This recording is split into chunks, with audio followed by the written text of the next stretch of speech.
And I am ready to die defending Nigeria in whatever way.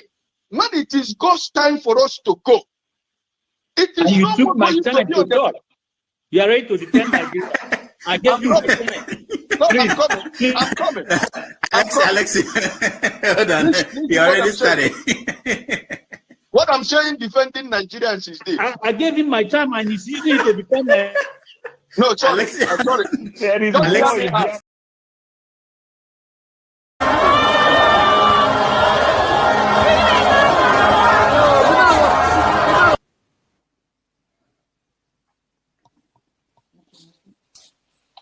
Some of this rally make my blood pressure go up.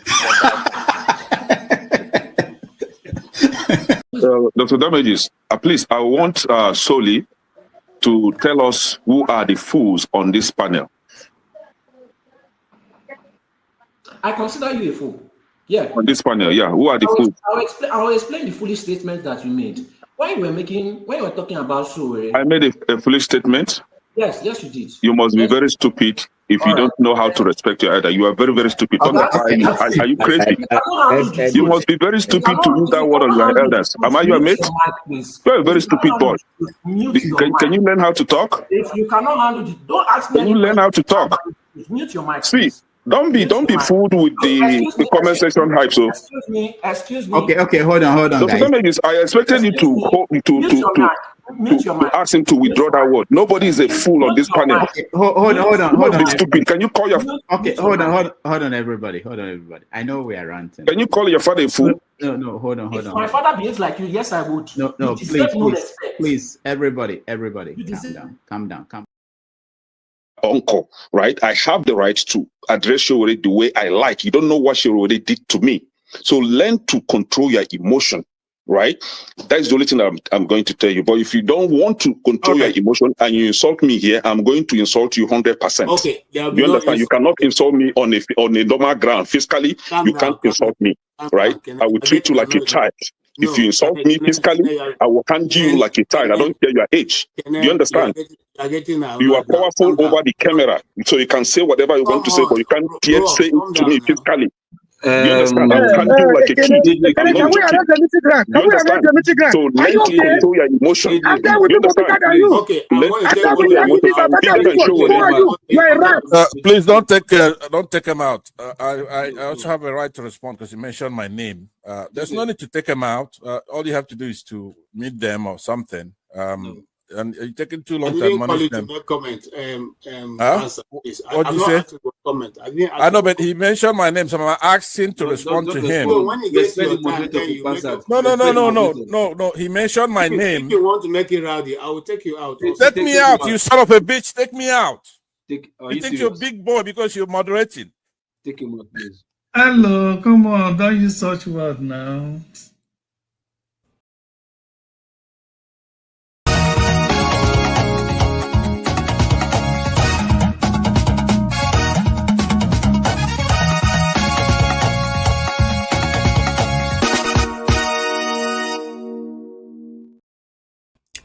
Hello, ladies and gentlemen, viewers at home, and all those who will be joining us or who are already in the studio. I just want to welcome you all to this special edition of Special Discussion. Today, we are going to be basing our discussion on one singular act, which is the Southeast Development Commission, SEDC. You all know, and for those of you who have been following development in Nigeria, and of course the southern Nigeria, which is, let's say Southeast Nigeria, you'll have known that for 53 years, after the Civil War, the federal government and the government of Nigeria, subsequent governments right from then till today, has been looking for how to start they already have promised to start this development of the Southeast, which was coined the 3 Rs.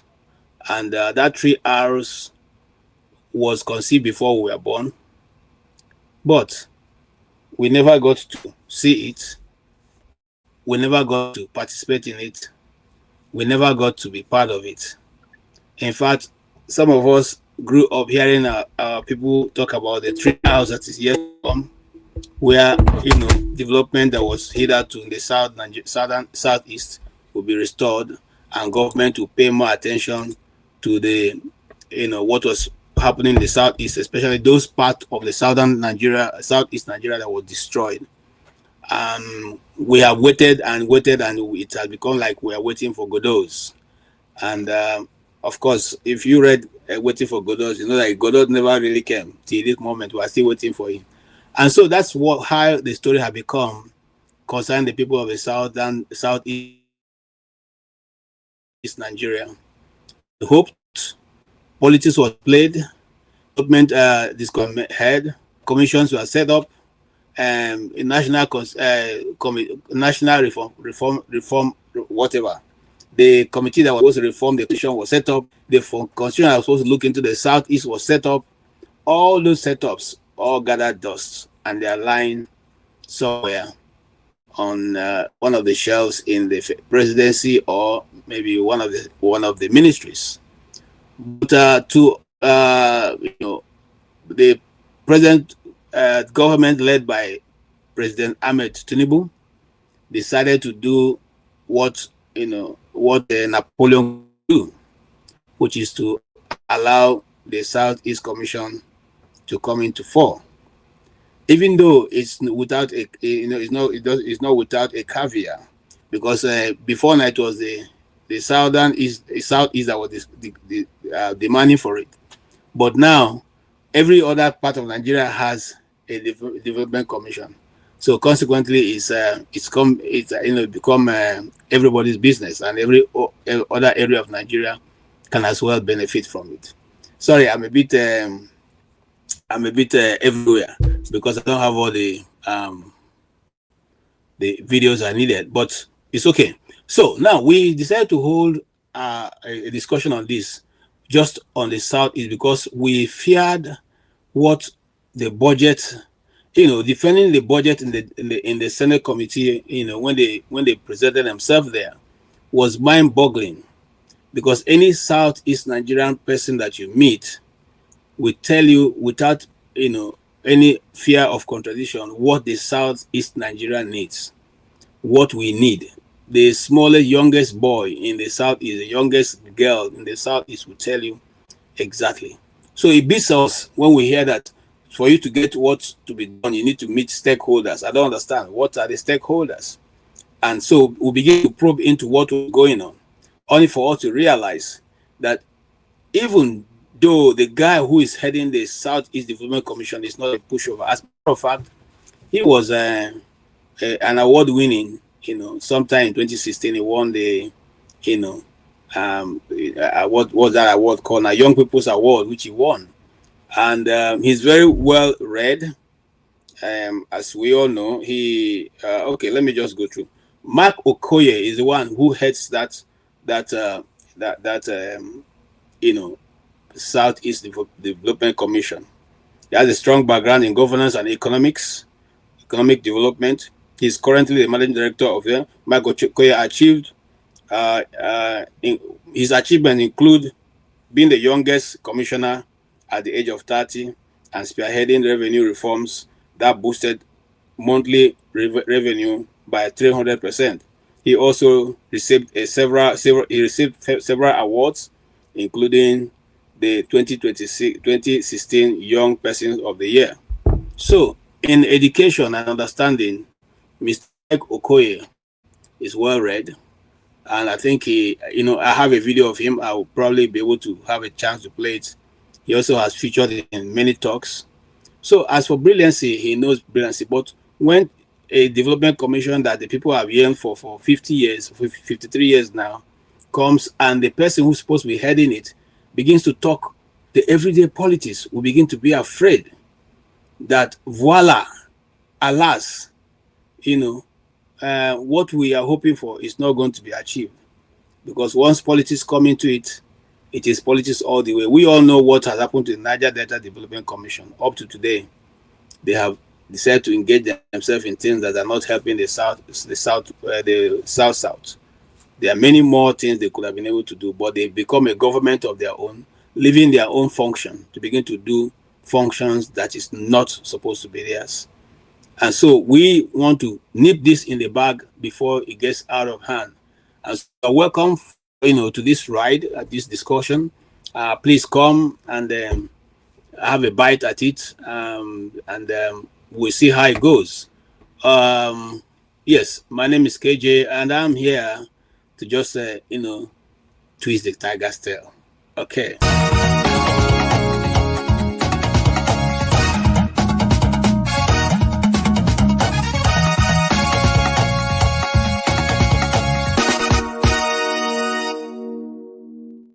Thrown his weight behind an ambitious plan by the Southeast Development Commission, SEDC, to transform the region into a $200 billion economy within 10 years, even as lawmakers warned the agency against mismanaging public funds and urged it to prioritize impactful agriculture. Managing Director of the Commission, Mark Okoye, unveiled the economic blueprint during the agency's 2026 budget defense before the Senate Committee on Southeast Development Commission in Abuja. The commission sought legislative backing for a proposed $140 billion appropriation to drive what he described as the commission's real takeoff year. Joining us on this show to discuss the regional transformation agenda that received broad political stakeholder endorsement at the recently concluded Southeast Vision 2050 Forum is Mark Okoye, founding Managing Director, Chief Executive Officer of the Southeast Development Commission, SEDC. Good morning, Mark Okoye, and thank you for joining us on the morning show. Good morning, and thank you very much, and it's a pleasure to be here. Thank you. Well, let's start with, the policy ideological background to these development commissions. Many Nigerians are very skeptical that, you're having regional development commissions in the Southeast, in the North, and everywhere. But we have seen these development commissions that failed. We had UMPADEC. We had the NDDC. What is the story? Just confusion, uncertainty, corruption. And now, well, let's leave that. You are in charge of the SEDC, Southeast Development Commission. So, the Vision 2050, what is the guarantee that this SEDC will provide sustainable growth and development for the people of the Southeast? I know you have partners, UNDP. The governors were at the event you organized. They said they will commit, was it $5 billion each that they promised? But Nigerians are saying, what will come out of it? We have had these stories before. Well, what will be different this time? No. Thank you so much, Ruben. And like I said, it's a pleasure to be here. I think for us at the SEDC, the SEDC represents an aspiration for broadly maybe 50 million Igbos around the world, and maybe 22 million Igbos who are resident in the region. And we've been pleading for this agency for the last 54 years. In the last, under the last presidency, I believe we got past third reading, but it was not done for some reason. Mr. President came in after 6 presidents, 5 military administrators. He was the first to do it. It traces its history back to the 3 R's, post-Civil War construction. So for us in the region, everyone sees this organization and there's ownership. There's ownership, there's commitment, there's interest, right? So for us and the board, we take this as a very, very serious initiative. I know there's skepticism, but where we're coming from and what we've seen and what we've tried to do in the last 1 year has really been one where it is not our plan. We're seeking the thoughts, the ideas of the entire stakeholder system, our diaspora, our governors, our stakeholders and all of these different buckets so that we can get their views and aspirations and have them key into what we have as our vision. In simple terms, we see it as our own federal platform that will champion a long-term development agenda, working closely with the states. We believe that the SEDC, with the state governments, can transform the region to become the preferred investment destination in Africa. We're looking at broadly 4 areas.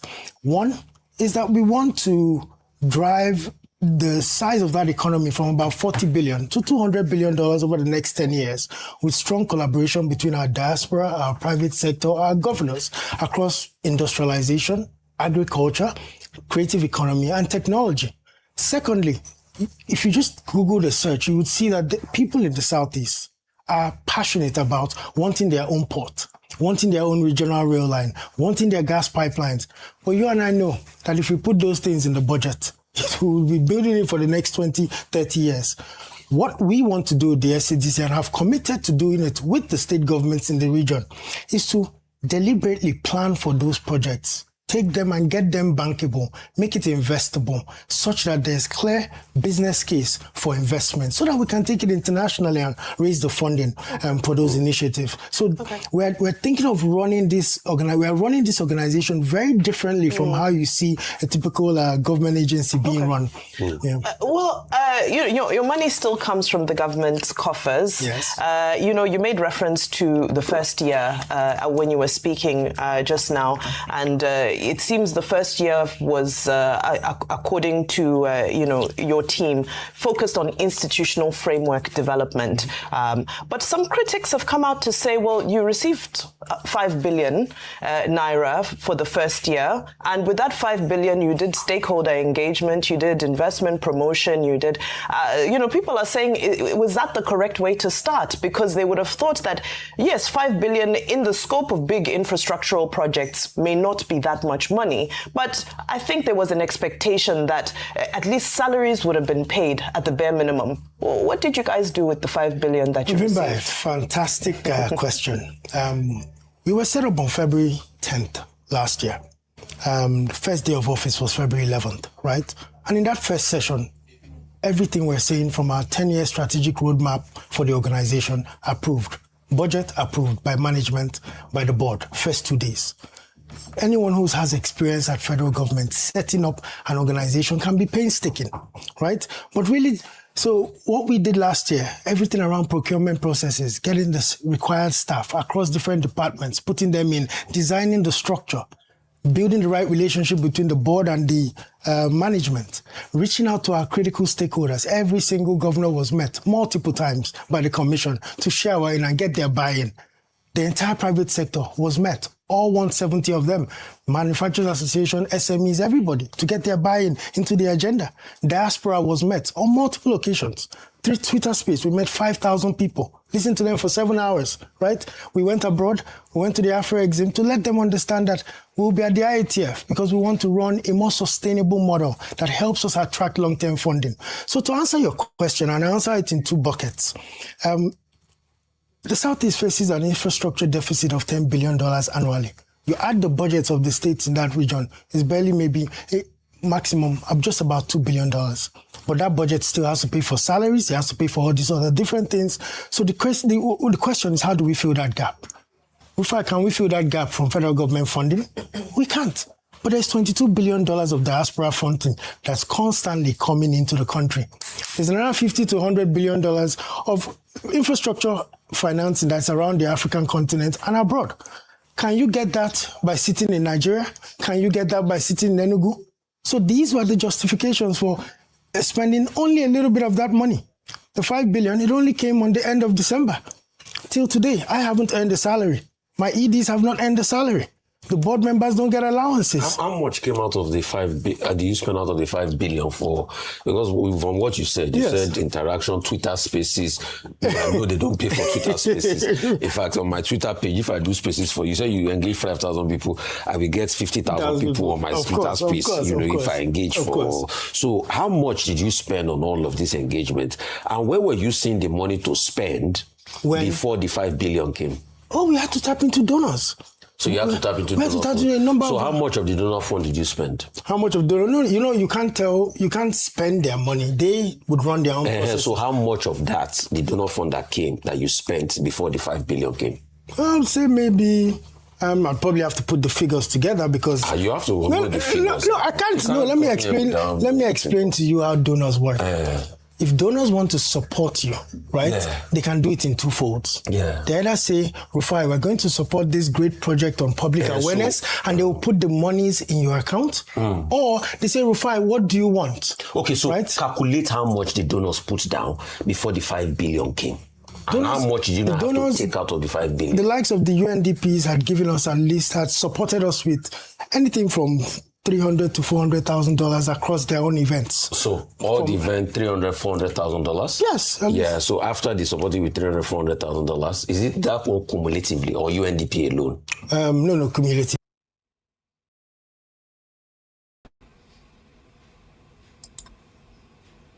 So do you see one of the problems? Some of us, there's a video going around about Rufai, and I don't subscribe to that. The work of a journalist is to ask the tough questions. It's not to romanticize the guest. And if the guest is not able to answer the question, then you can know how that is going to go, that organization. So one of our problems here with this, young man who is very brilliant is the fact that you are telling us about how donors work. We all have received donor fundings for different things. We know how donors work. There are donors who give you money directly, and they tell you at what pace you can use their money. How many percent will go in? You keep giving them up-to-date analysis of how many percent have gone to that. Some will divide it. This will go for welfare. This will go for infrastructure. This will go for this. So haven't come to television, national television, and you don't have a figure of how much the donors are giving to you and how much you've been able to expand. To me, it's a no. It's not doing due diligence. That means you don't have your hand on top of the game, because you should know. Right now, you are saying government funds have not entered, but donors' funds have come in, and you can't even tell us in one breath how much of the donors' funds that you have. That to me is a hard swallow, But I'm not going to fall off the stairs because of that. I'm just going to keep listening. So listen along with me. I see CM, you're welcome. Let's follow this to an end, and then we'll go from there. So everything. So you were running everything with over $300,000. Yeah, so not that they're giving us. No, I know. Exactly. Yeah, you were running. They cover their own expenses. Yes. Yeah, exactly. So, but when December now came and 5 billion now came, how much did you take out of the 5 billion? How much did we take out of the 5 billion? Yeah. So, Rufai, as it stands, like what was captured in that budget document, right, was that we had a 140 billion naira budget.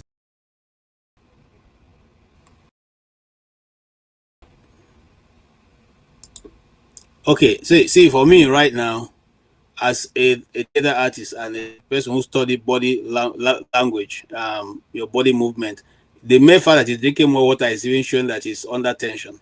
That means that's not good. The mere fact that he's drinking more of the water, it shows that he's totally, Oseni have totally flawed him, and Oseni is going to make a mincemeat of him, because this is what we learn. If you some of you who think journalism is just getting up and asking questions. No, you read the body language and know where the person is getting into trouble, and if you want to rubbish the person, you can use that opportunity to do that. However, I'm not sure that Oseni is asking him because he wants to make a mincemeat of him, but to bring out the facts, to give him opportunity to explain to the world what he was able to do with donors' funds before government funds come in. My fear is that we have waited for this development commission for so long, and for it to come now and somebody telling us cock and bull story of engaging stakeholders, to me it's a no. And it's not from outside. The stakeholders, the diaspora support will always be there. What have you shown? What have you done? You said to start a seaport will be too much of a project for you. What about starting other projects that are less than seaports? What is it? what does people in Ebonyi State need that will help bring about development quickly and a quick turnaround? What does the people of Abia need? What does the people of Imo need? What does the people of Enugu need? Anambra, what do they need?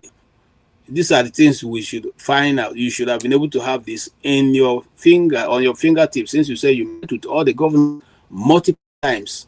Or discussion. What is the thing you go there to do? We will have to interrogate that. But CM, like I said, give me a while and we'll go to this discussion.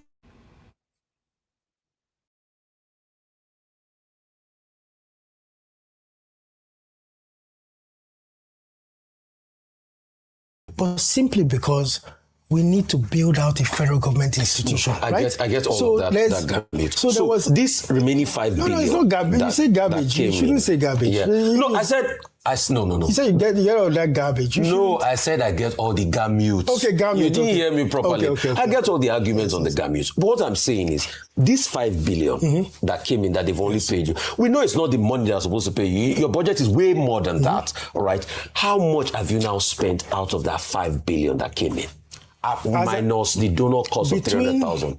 Between then and I would say probably the last 2 weeks or last 3 weeks when we're preparing for the budget, I would say probably roughly about 700, 800 million, just around that. Okay, so you still have about 4-point-something billion in the Yes. Okay. But that's not the... Okay. Now, what I get from what you are saying, I mean, you set up the bureaucracy, you've defined properly the institutional framework, you have stakeholders that you're already working with, you need more money, perhaps from the federal government of Nigeria and the state governments. What should be the expectations of the people of those southeastern region? What should be the benchmarks in terms of how, they assess you when you move away from bureaucracy and you begin to function? And what are your fears? That's a good one. Essentially, and I'll just maybe just summarize our program of interventions and how we want to run the organization. The budget, I'm sure some may have seen, was barely, maybe they took 2-3 lines of a budget. I'm telling you that what people saw and called a budget, for Christ's sakes, having done 7 years as a budget and planning commissioner, 5 years as a top investment banker with AfriInvest, 4 years running the investment agency in Anambra State, without blemish, not one blemish, right? So let other people judge. yes. So when they pick out cleverly 1 or 2 things and show it's neither here nor there. Essentially, the budget that is approved by the board represents broadly 8 critical areas. Number 1 is we held a Vision 2050 forum when all our governors were there and they gave us feedback. You covered it live. Governor Soludo said, let's all work on a regional security integration program. We must come to that arrangement with some skin in the game. Otherwise, you look like you're just pulling figures from your head and say, all 5 governors, are we going to support you with this? No, you must say, Your Excellencies, you are the chief security officers, you're the political leadership. This is our own contribution. How can we work together to define this? That's one. So it's extremely important because our view is, how do we de-risk the Southeast for investment to come in? The second initiative is industrialization. The easiest thing, Rufai, for me to do as an MD of a development commission is to ensure my local government and the local government and all the other political stakeholders is covered by roads, 1 and 2 kilometer roads. Those are responsibilities of states and local governments. Our industrialization program it aggregates our road infrastructure budget and says there are 5 special economic zone projects in our region. Let's take the roads and open them up. You've been to the Southeast. Every 50, 60 meters, there's an industry, there's a factory, all running on diesel. Without infrastructure, without shared infrastructure. Our view is, how do we take those roads and open and provide infrastructure to our special economic zone so that the investment can come in and create jobs. The third is, how do we address food security? Mind you, as we were preparing for our programs and defining them, every single one is mapped to Mr. President's manifesto. So we are drawing it, page 52, page this, and we are drawing the linkages. The third bit is agriculture. How do we address food security? But most importantly, the greatest hindrance in the Southeast is that 70% of your spend in agriculture is done with land clearing. Our view is 200, 300, 1,000 hectares. We have a target of 50,000 hectares to clear land and bring in agricultural mechanized investments in the hub and spoke model. The fourth area, which is very, very critical to us, is that this region has, I would say 75% of its population is under 35. We have founders there, we have bright people, we have innovation, but they need the right support and financing to catalyze them. So that's where we introduced the Southeast Venture Capital Program to invest, have a regional approach to providing capital so that these young kids don't have to leave the Southeast and run to Lagos looking for Rufai, looking for Oga Ruben to say, how can you give me $10,000 to start my startup? It should happen back home, and it should.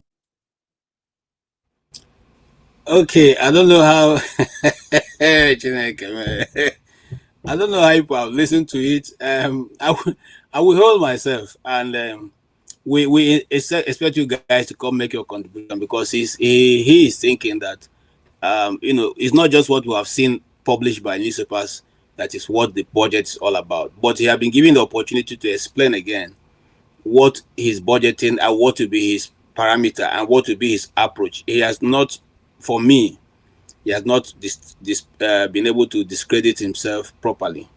He has not been able to give us something tangible we can hold on. For I know that business, and not taking away his qualification, he has what it takes. But right now, I think he's being apolitical, and once you become that, you don't achieve anything. I have to say it up front, and that's my opinion. He's done, because once you begin to say, by the help of Mr. President, by the help of this government, no, you are now dabbling into the area of politics, and that will hinder even your progress or even your ability to succeed in what you have chosen to do. That is my opinion. But let me welcome CM. CM, you are welcome. It's good to have you here because you are one of the stakeholders in the East. You have heard what our brother have said and how he's planning to be able to develop the Southeast by coming for, you are in England, so he's coming for stakeholders meeting so that you people can now give him the reason why that is commissioned or how he should go about the things. You have heard a little bit because I have many other interviews that he granted, and people asked him some pertinent questions. What do you hear so far that you've been able to say that of the truth, these 3 hours that were waited for 53 years haven't come now? Are you satisfied with the beginning and the way the things are going? KJ, thank you very much. Good evening. Am I coming out loud and clear? Loud and clear. Thank you. So I can then deduce that whenever my connection is faulty, is because there are some whenever Dr.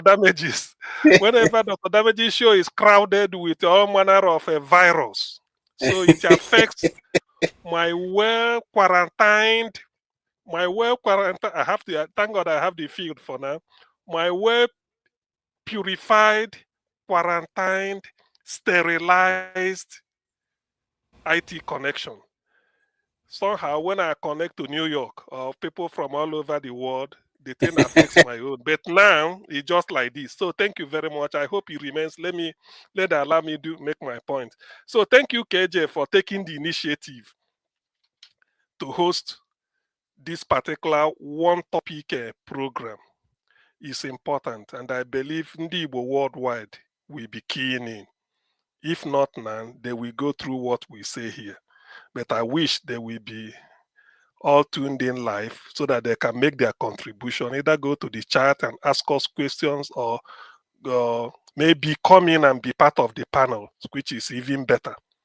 Now, today's issue is about Southeast Economic Development Commission. Yes, we have all waited for it. My own, I don't know, I've not, they only SEDC, they call it, Southeast Economic Development Commission. I can volunteer a definition. I will say Southeast, the present Southeast Economic Development Commission, headed by Mark Okoye Jr., is the MD. I can define it as the government of the people of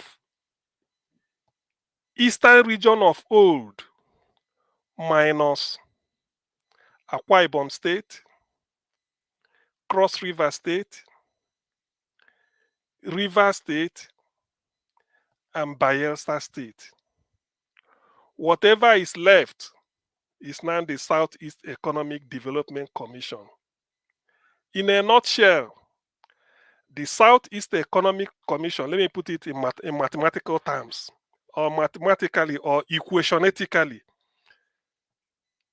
Southeast Development Commission, SEDC, equals ENDC, Eastern Nigeria Development Commission of Emayo Okpara, minus the government of the present Akwa Ibom State plus the government of the present Cross River State plus the government of the present River State plus the government of the present Bayelsa State. If you remove these four state governments from what you had as ENDC of Emayo Okpara, it gives you SEDC.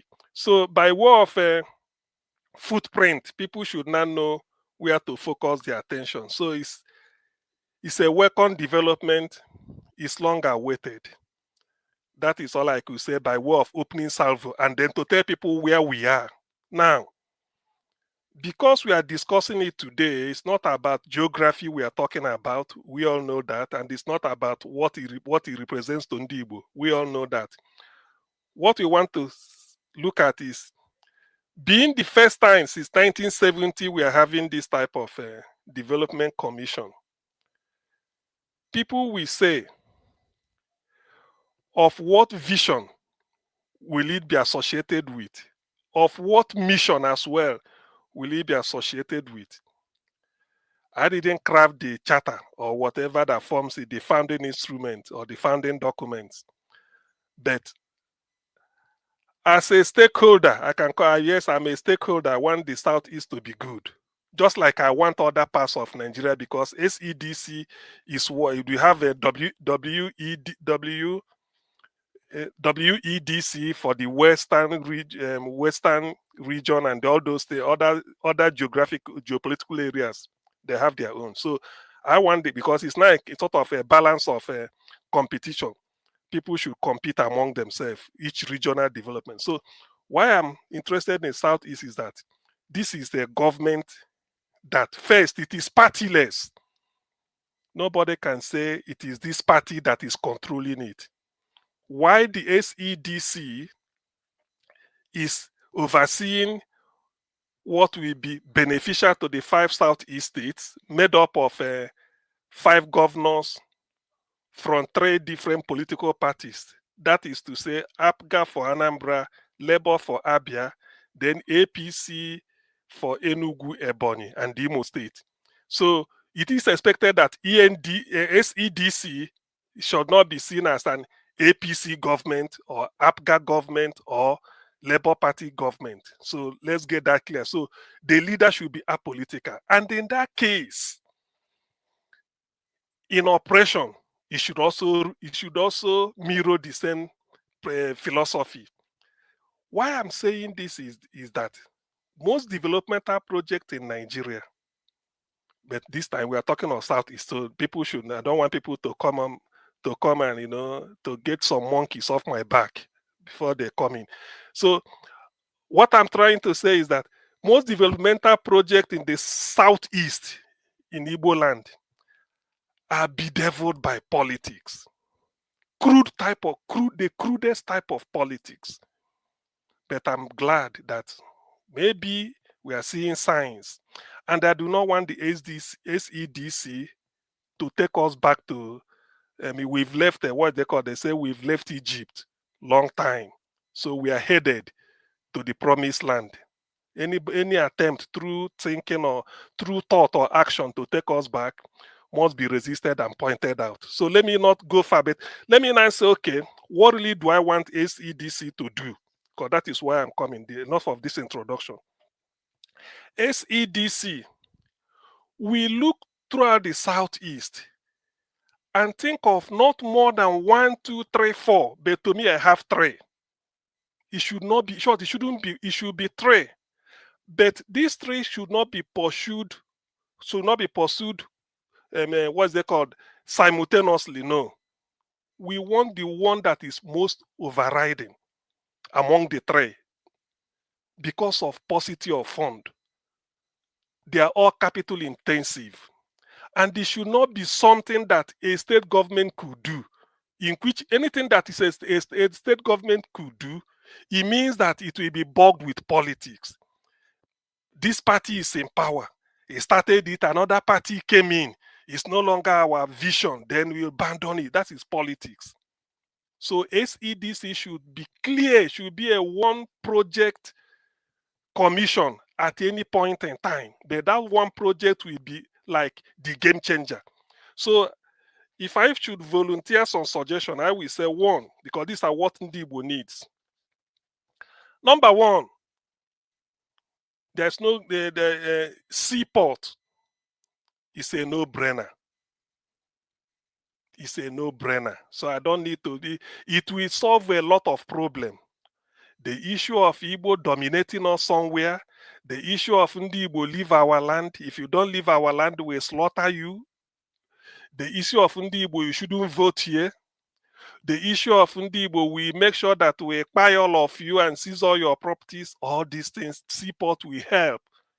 Even if not to wipe them, even if not to solve them completely, but it will help to attenuate that virus that is bringing all these things to us. It will help to reduce it. Seaport is important. Ndi Igbo are entrepreneurial, we know it. We know it. And we need it. By statistics, which I'm not the manufacturer, but former head, the director of National Inland Water, something like Inland River Port. I've forgotten what they call the man, but he's from Anambra. He said, for every 100 shipload of container that arrives Nigeria, 65% of them ends up in the southeast. The rest 35% is between the rest of Nigeria and the seaport where it arrived. Of course, those ones, some of them will still go to some different parts of the country, still belonging to Ndi Igbo. So it only makes sense that we need that. It will help to solve a lot of problems. I will come to that later. Number 2, we need industrialization, but the key to it, the way it's in Igbo land, is power supply. Is power supply. We need electricity in the southeast. Let southeast SEDC be synonymous with electricity. It doesn't matter whether it takes them 2, 3, 4, 5, 6, 10 years. All we know is that we've handed it over to them. They are the people to see it. They draw a plan and people will pay into it. Number 3, the way southeast is, because of the fact that we need to talk to each other, we need to scale up the GDP of the southeast, we need to develop the southeast, and even not just develop, to even prolong the life expectancy of the people of southeast. Yes, body no be wood. We need to prolong our life expectancy by what? Lessening the suffering of the people. What do I have in mind as my number 3 the number 3 project? Is to develop, which has been denied to Ndi Igbo, the cheapest and the most efficient. See, listen to the words I'm using. The cheapest and the most efficient means of transportation ever discovered by man is the rail, not air. We've all got got airport. We have airport in Ebonyi State. I don't know how many people flies in and out from Ebonyi State. We have airport in Imo State at Inowere. I don't know how many people flies in and out of it on a daily basis. We have the Chinua Achebe, newly built Chinua Achebe Airport in Anambra State. I don't know how there. Already, there's been one in Enugu since time immemorial. On Asoswane, on Egege, I don't know. And I understand Abia state government is building another one. I know airports are catalysts for industrialization and business growth. But let us do what they call competitive and comparative advantage. Rail is what we need now. It's urgent. That's what we need. It will help us to move around the southeast easily. If we want, we can also connect it to the national rail to help our people and to make it is cheap. Airport or using the airfare is for the rich people as far as Nigeria is concerned for now. But rail, because if there are availability of people using it, the rail fare will be cheaper. So it's much more economical. That's why I say it's the cheapest means of transportation ever discovered by man. It's not car because of petrol and maintenance. Rail is the thing to go. So within these three, if I'm to do what they call competitive and comparative advantage or opportunity cost, if I say power, electricity, which I said is number 2, yes, the Southeast is already a step ahead. As far as Nigeria power system is concerned, the Southeast is already a step ahead. Why I say it's a step ahead is for the fact that Abia State Governor, please, KJ, you are from Abia, you will correct me if I'm wrong. Or Dr. Rudolph used to say, correct me if I'm right. What I want to say is this. The last time there was when President Tinubu was somewhere in, I think was in the Middle East, either when he visited Turkey, there was a national grid collapse in Nigeria. National grid collapsed. Alex Otti, the flavor of the moment, addressed the people of Abia, said there are no cost for land, that Abia is no longer on national grid. That was like a joy, 1 million times. I'm not from Abia, but I'm happy. My father taught me when he was alive. That was the highest university I attended. I attended different universities, quite all right, many of them, but the most important one is the university of my late father.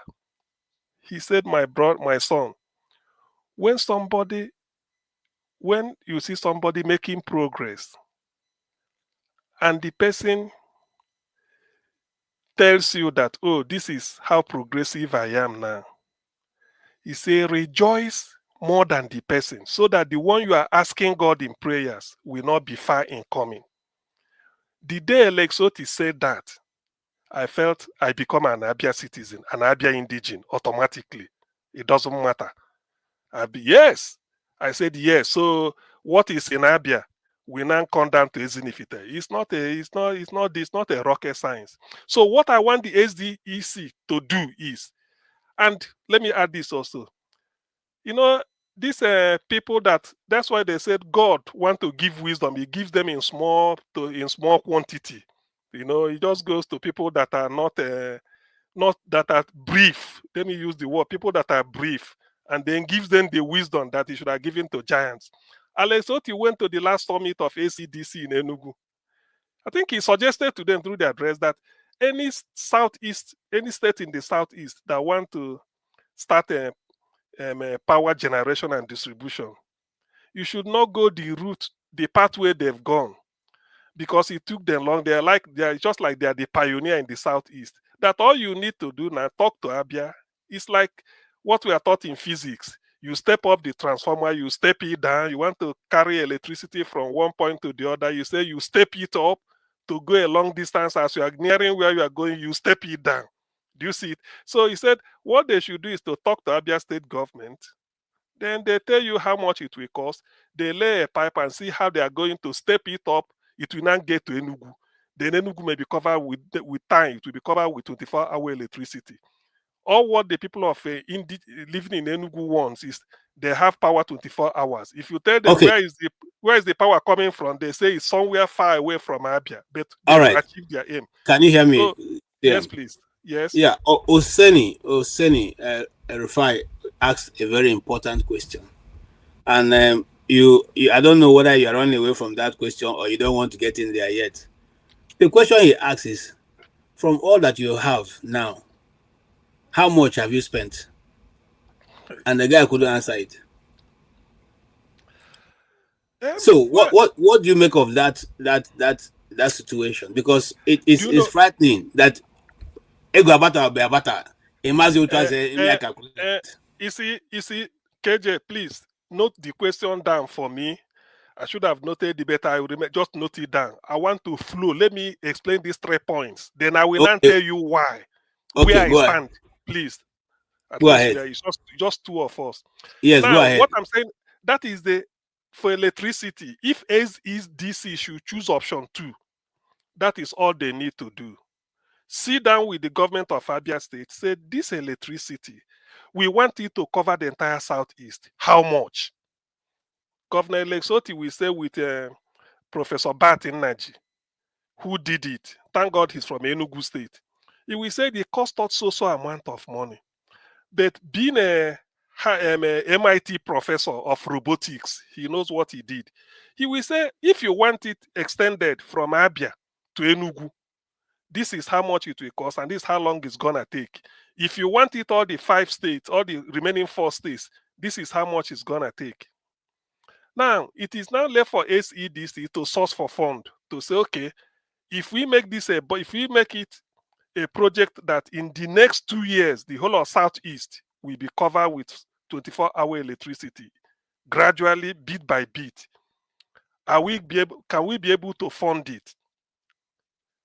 When people are talking, because it's a one project something, that is what you will do. Because the more you give electricity, industries will start springing up. In fact, it will even help to prolong the life expectancy. I will come to the public health issue of power supply and health and well-being needs. We can write a thesis on that. That is a different thing. It's purely epidemiology. That is by the way. So if they want power, this is what I expect them to do, because the foundation has been laid in the Southeast. You don't reinvent the wheel. And Governor Lexoti, I'm not being original here. This was his vision, that any Southeast state that now wants it will liaise with them. They will know how to step it up over a long distance and then increase the capacity. That's what it takes. That is even what they call low-hanging fruit among all these 3. Now, but if they feel like Nigeria, that I don't know the budget of the South, but I will condemn what Southeast, the SEDC will do. They can also say, okay, this seaport, Abia State has started it. The location is somewhere in Okwa West. That is also important. How much will it cost to deliver this seaport in 2 years' time? That is what I want them to say. Because everything has to do with, you now sit down and be convinced that this is what we want to deliver within the next 2 years, 24 months maximum. How much? How many $1 million or how many $1 billion? I don't know. You sit down. Then, because it's for the people of Southeast, you make sure that you use the Sam Mbakwe formula, because the people of Imo State contributed money and built the airport. So you can go, if you are telling Ndi Igbo worldwide, through World Igbo Congress, that Southeast is only for one thing. We are not interested in any project except one seaport. And we've been able to finish the planning and everything. It's going to cost us also amount of money. In 24 months from now, you have it. This is an opportunity. So no matter how substantial the money may be, but the fact that you've already seen the beginning and the end, people can say, okay, if within 24 months, I'm going to donate $1,000. You might say, every Igbo man in the diaspora, no matter your currency unit, we want 100 of it to start. If you're in the UK, £100. If you're a tax-paying person, in the US, $100. In the rest of EU, €100. Let's see how far it goes. Within 1 year, we total it and see how many billion. Then we can say, if you are in Africa, what do we use? We say, okay, in any part of Africa you may be, let's use what is the most stable currency? You might say the South African rand. You measure it against South African rand. Those in Nigeria don't contribute for now. You do it this way, that anybody in Nigeria, no, we don't need. We want people in the diaspora to fund this seaport. It's possible. it could be done. Then some people might say, this anything, because that is like what the Jews normally do. That is how they do their, they normally use it for census. If you want to know the number of people in a big city, you said you plan a project and said every person should pay so amount of money. By that time, they've known how many people that contributed. And when they want to tell you, they said, according to the contribution you made, you people are 50,000 people in that city. If you doubt it, you say, but this is how much you paid. So we give you according to that. They can do that type of thing in terms of funding. Now, the rail, let me talk to the rail before I now answer your question. The rail is also important because we've been interconnected. The 5 state capitals in the southeast, starting from Abakaliki, it will run from Abakaliki to Enugu.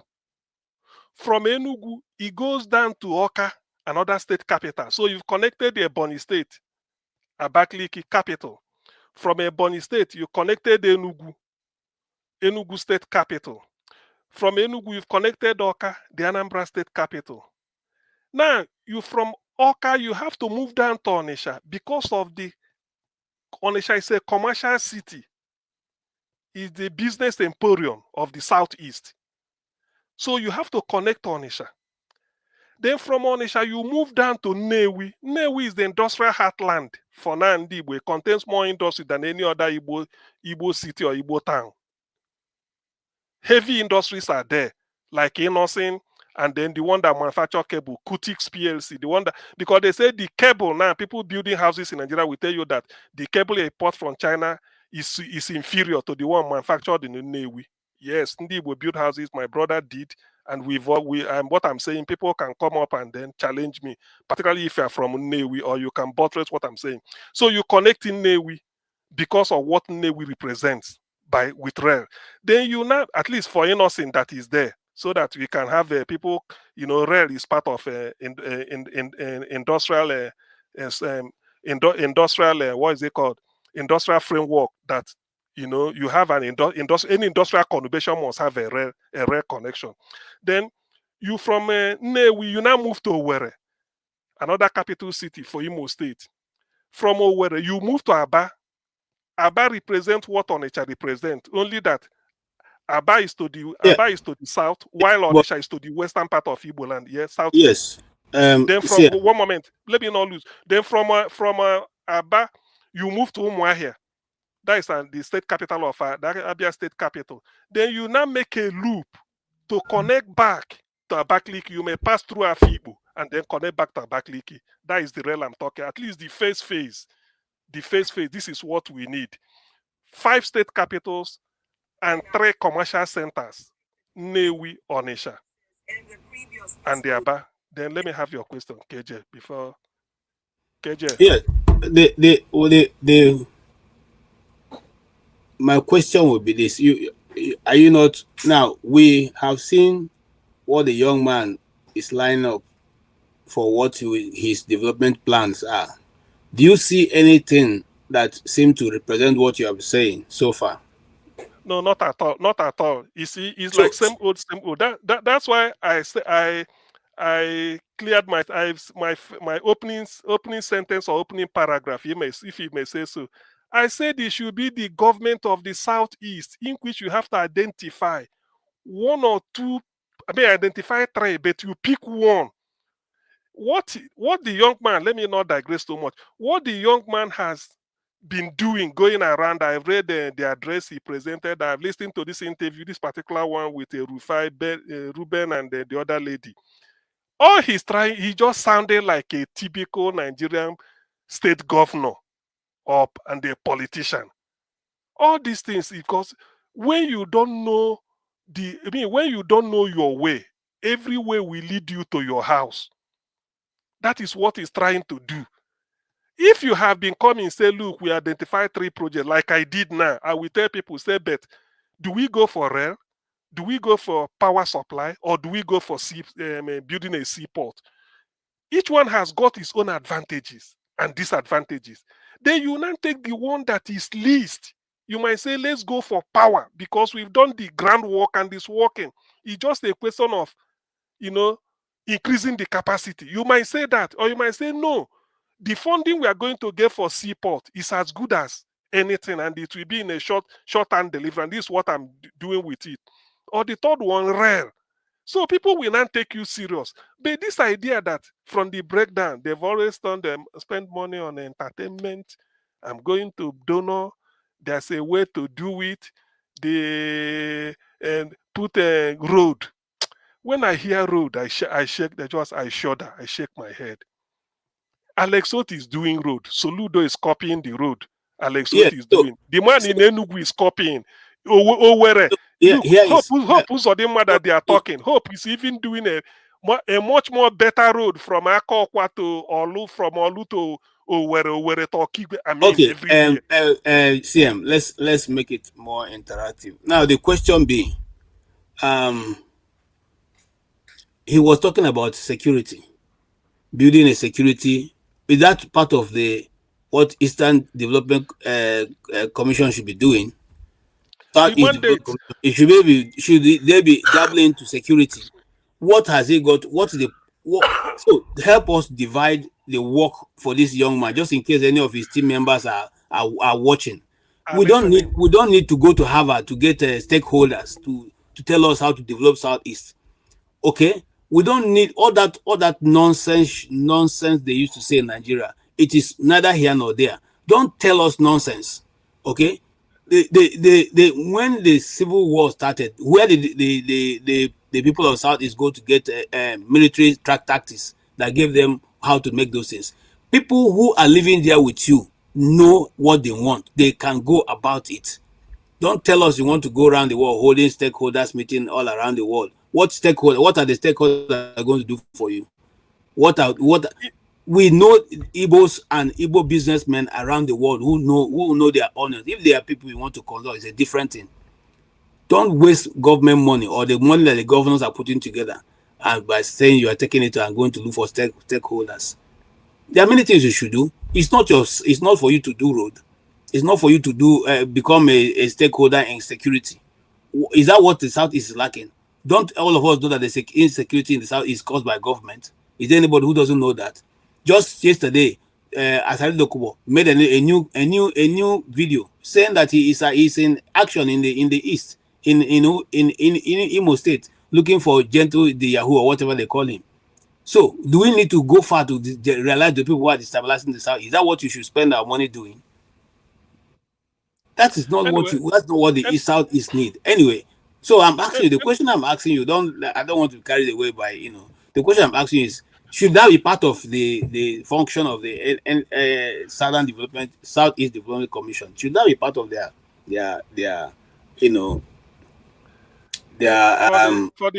for the benefit of people listening to us? The government of the Federal Republic of Nigeria, like we all know, the primary purpose of government is security of life and property.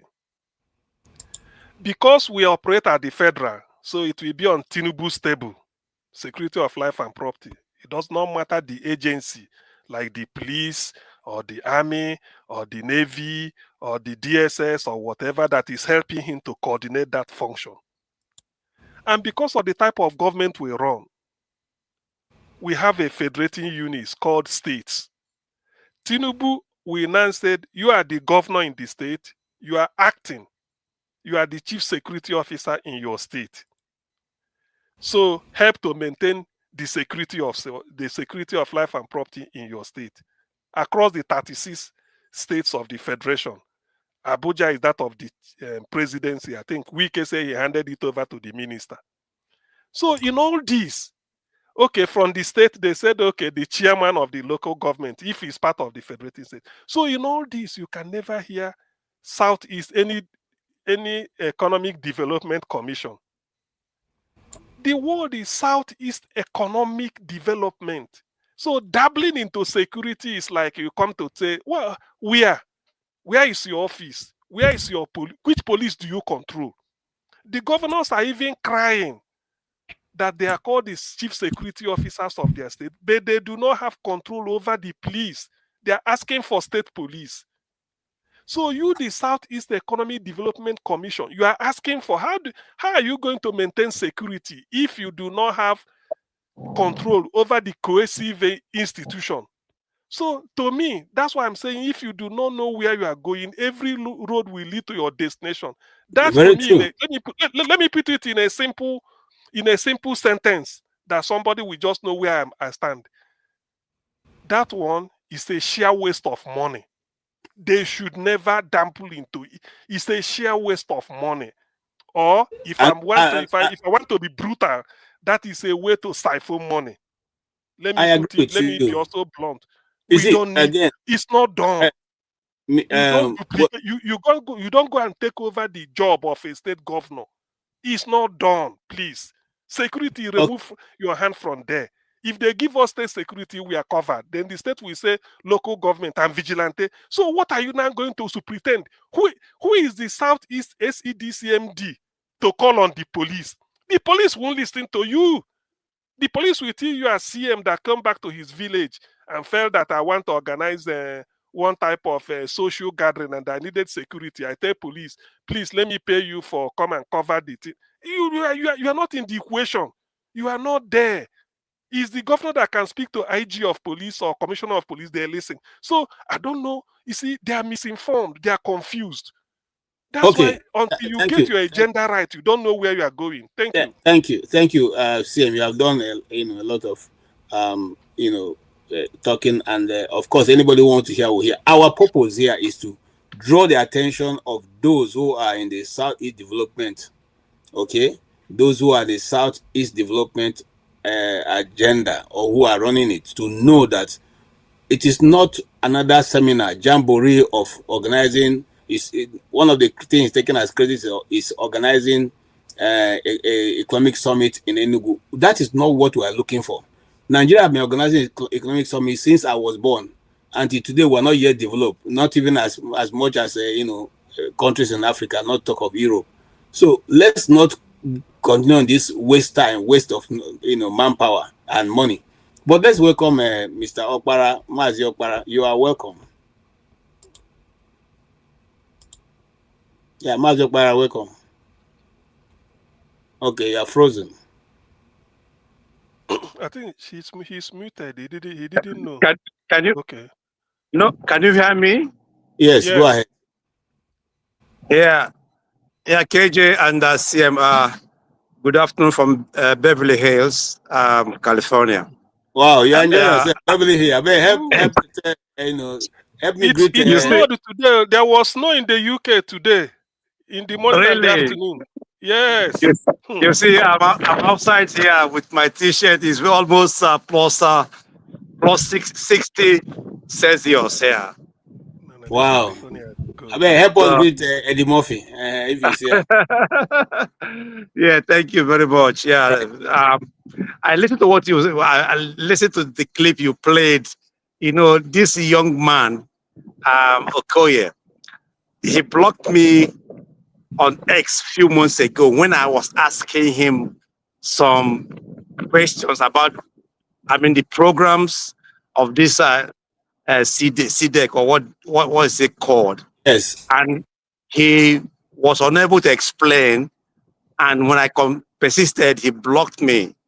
He called me all kind of names. But I'm very happy that at least Rufai said, ask him the same question. What can you tell us how much you have spent since the commission was established? And he was only drinking water.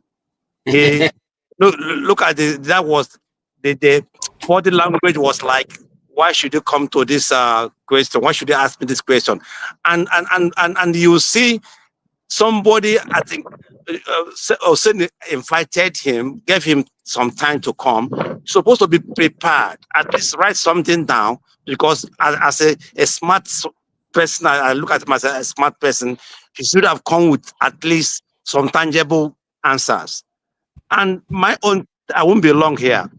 My own thesis is that we don't need all these commissions, honestly. We don't need it. Look at, I think the first commission was Northeast Commission.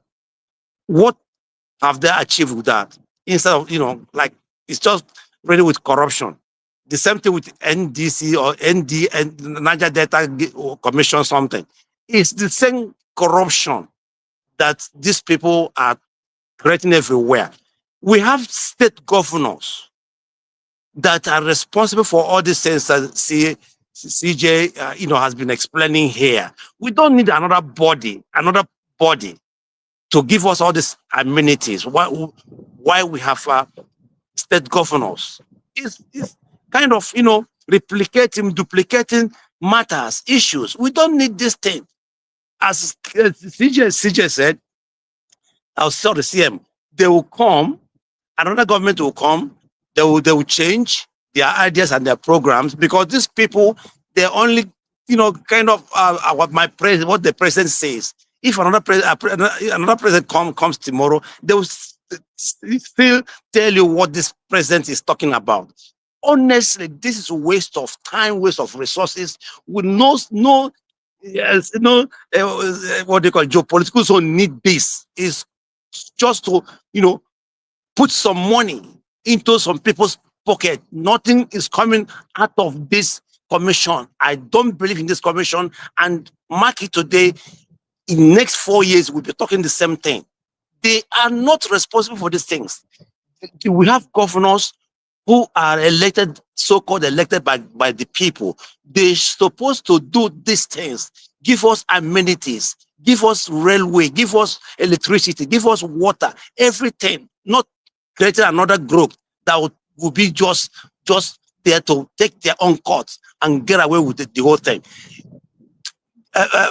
My friend, where you live today in America, do you have all this kind of, all the commissions? Do we have them? We have governors who are responsible, who are voted to develop their states. CM, where you live, do you have these commissions? Why can't we, as Black people, do things like other people are doing? Why should we create all these kind of groups that are just to siphon public money and they will not give you anything? For example, look at Northeast. What has Northeast Development Commission given to Northeastern people? What of Niger Delta Guinea Commission? All these people are just creating, groups that just there to put their hand in Kukuja, impoverish our people more, and nothing is. Look at these people. Look at this man was telling you he's depending on diaspora donations. Are you kidding me? Are you telling me that I'm going to take my money to put in their hands? CM, if these people come and ask and tell you or ask you to bring your 50,000 pounds, are you going to give it to them? And Mr. Okpara, I promise myself that because of this kind of people, we in the diaspora, I want to hold a program for all of us. So we will put into perspective what we think they should be doing. Just in case they refuse to hear this one. It will be the diaspora way of seeing how the South should be looking. Look, I have a video here I've not played of him, President Tinubu, being the only who have done this. You begin to wonder. Now, everything you say, if no, it's President Tinubu, you say, what are you saying? Are you a politician? So is it a political party position, or is a normal position for people who want development in the Southeast? We have cried. If you go to my village, Uzuakoli, you see the scars of the civil war.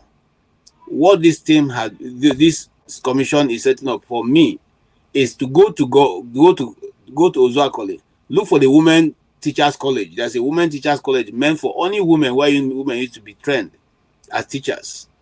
Reconstruct it if necessary, bring it back to life, reactivate the economic situation that was before the civil war. If you don't know what to do, but not for you to go and hold a meeting. Honestly, don't need these people. We have state governors, we have local government chairman, in a place, a civic society where things work. What you are saying now belongs to the county where this Osakole something is established or built. What these people should have done is make sure that the money that the state governors get, they utilize it. The money that goes to the local government chairman or county chairman, that they utilize it. We don't need all to replicate all these people. This is making government very big. We have to make government very, very, very small, very little. Because the more you make government very big, the more you have corruption everywhere. This group, now you have all the whole geopoliticals and they have their own commission. It's a way of ripping off, siphoning public money. This 5 billion naira he's talking about they has received. Call him next week, he will never give account of how the money is spent. He couldn't even give account how the little one that he said that was given to them. How much more? Oh, please. Look, we at this age. So now I ask you people here, and I will take the place of Boom Boom Ray at this point. So you can see, can you now agree with some of these critics that the Southeast are the people holding their own development? Is that can we see that see KJ, can we say that we're want the one to holding our own development? KJ, I will say to some extent there may be reason in it, but let me say this before I forget where Mazi Okpara started. Mazi Okpara, first of all, welcome. I'm glad you are here. I'm glad at least I know there are some perspectives you might bring in which I may not be aware of. Given your maybe the way I don't want to just giving what you know and then what you must have seen in life. Now the thing is this, I want us to sort of let's have an amity, or let me bring in something else as a consensus I've had people say.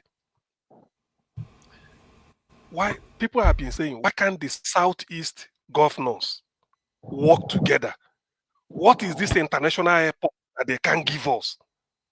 If the federal government cannot build the international airport, why can't the Southeast governors build at least one, contribute and build one?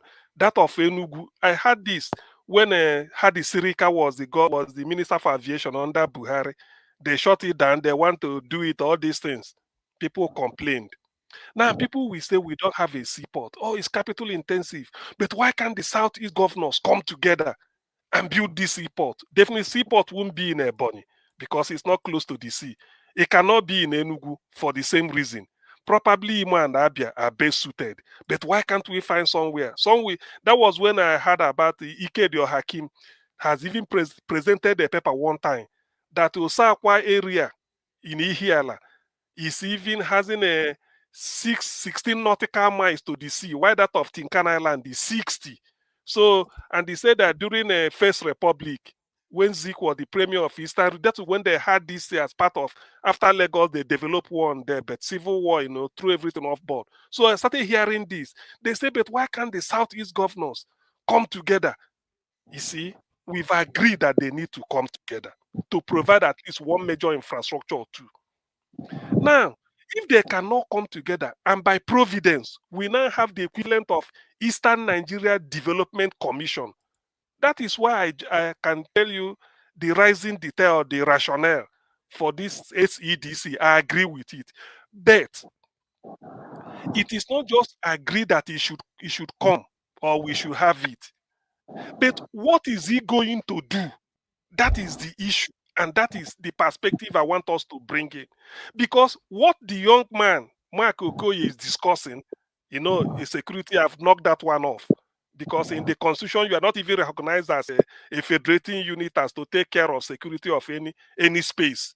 You can't call any police officer in your distance to go and do this. No, that is for governors. So security of life and property is not it does not concern the Southeast economic development.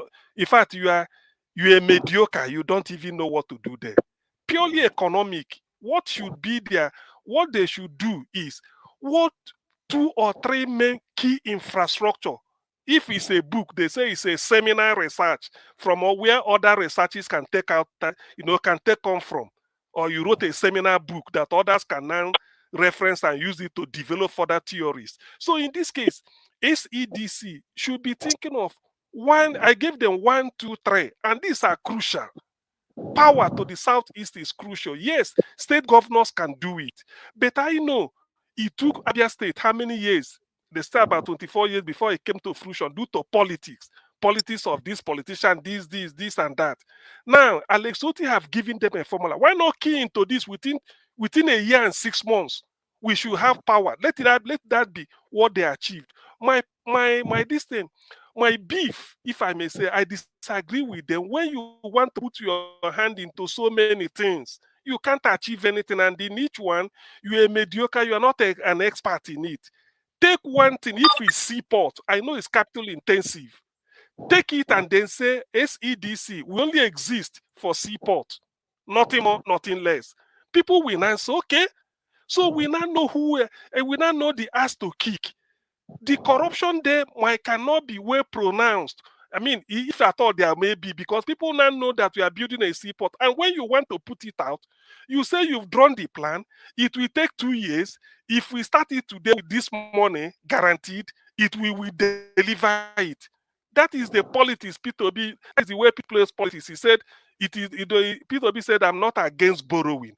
But if you want to borrow to buy a center table in your room, in your sitting room, you will tell people this center table will cost 100 naira. The moment you borrow the 100 naira, you buy the center table. Whoever comes, all the money goes there. So people will see what you use it for. But this is the other belly. What Nigerians are not, most of our administrators or people that say they are leaders, they are not good at.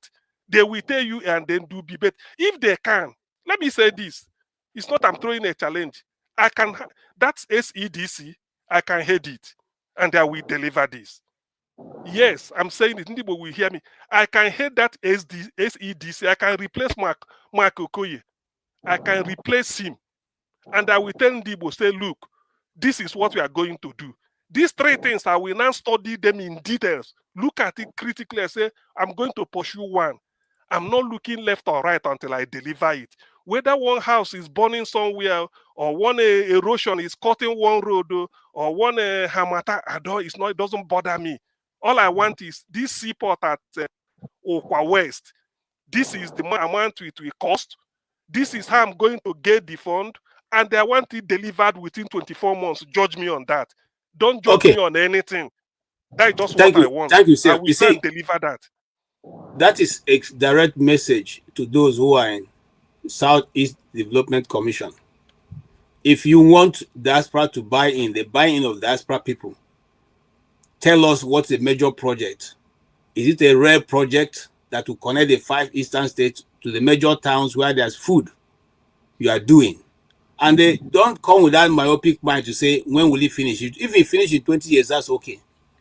The journey of 1,000 miles begins by 1 step.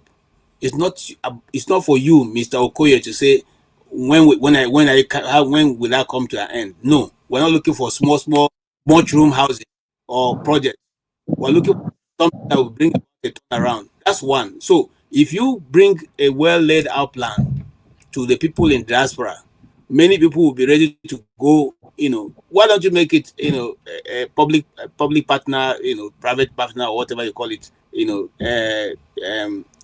BPE sort of, okay, so that people can now, if you are saying this is what you have, give a good distance. There are many, Southeast people who are ready to, put their money and resources, provided it has an international, modus of operation, But don't tell us that you are. In fact, my biggest problem, I don't even want to go there, is the fact that the man can't even account for the small one that they're giving to him. He's finding it difficult to give us an explanation, and just drinking water. Is that the reason why you are? Okay, so I don't go too far. Look, this guy is brilliant. The problem is he never expected, like Mazopara said, or two, I think he said it. He wasn't expecting, and somebody should ask him a question that is technical or related, something like this, focused on what he should be doing. So he felt that he's coming to field a political question, whereby they know they are this thing. How do they say it? I can assure you, the typical Nigerian this thing. I can assure you, this man. Hold on, TM. This young man is very brilliant. So it's not as if. Let me play one of his videos to show you how far this guy. I mean, he's a good guy. I mean, when I mean good guy, I'm not saying he's good because he knows how to maintain money, but because he He's well educated. My name is Mark Okoye, and I currently serve as the Commissioner for Budget and Planning in Anambra State. Anambra is only 60 kilometers away from this location. It's a pleasure to be here, so thank you to the organizers and thank you to the audience for having us. One president, one vice president, 109 senators, 360 Federal House of Rep members, 72 governors and deputy governors, 1,152 State House of Assembly members, and 1,548 local government chairmen and deputies. A total of 3,243 positions up for elections every 4 years. Of this amount, you and I, young people under 35, account for only less than 5%. But how surprising is it? Because we, as a generation below 35, account for 65% of Nigeria's population. So clearly there's an imbalance, there's an injustice, there's a disconnect.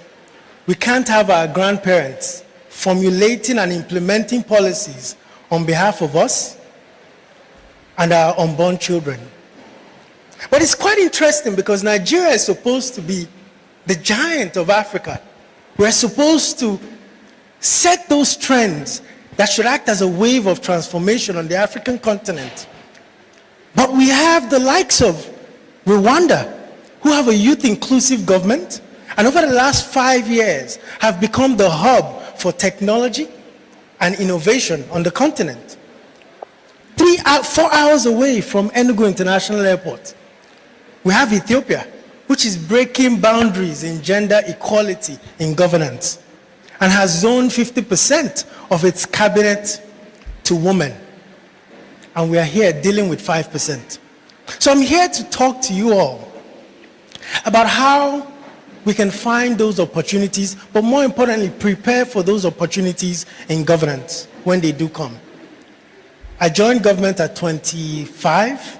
I'm 32 today. I've held 7 positions in 6.5 years in government. So I'd like to start with 3 points. The first of which is the clarity of purpose. Most of you harboring thoughts and interests of government, you have to define it. You have to understand why you want to be in government. You have to understand what it is you want out of service. Because that understanding is what will support you when the going gets tough. 9 years ago, I was an investment banker in Lagos, making good money, advising the top corporates, flying around the world. I enjoyed myself. I was 23 and I was already a manager. I had an interest in government, but reading the newspapers, following the politics, watching news, and what have you. But this one day, we got a project to advise a state government in Niger Delta to raise some money. And it allowed me, gave me insights into how government works. I spent 3 months in that state. And after that, I came up with 2 simple conclusions on why government does not work. 1, a good to bad people ratio. From my view, it was 10% to 90%. You have 90% of the people thinking about their pockets, thinking about their own interests. So if we all believe and understand the concept of garbage in, garbage out, why should you expect a different result? Then the remainder 10%, they have a capacity problem, they're poorly educated, they're poorly paid, they're unexposed, they're unenlightened. So what sort of results do you expect from them?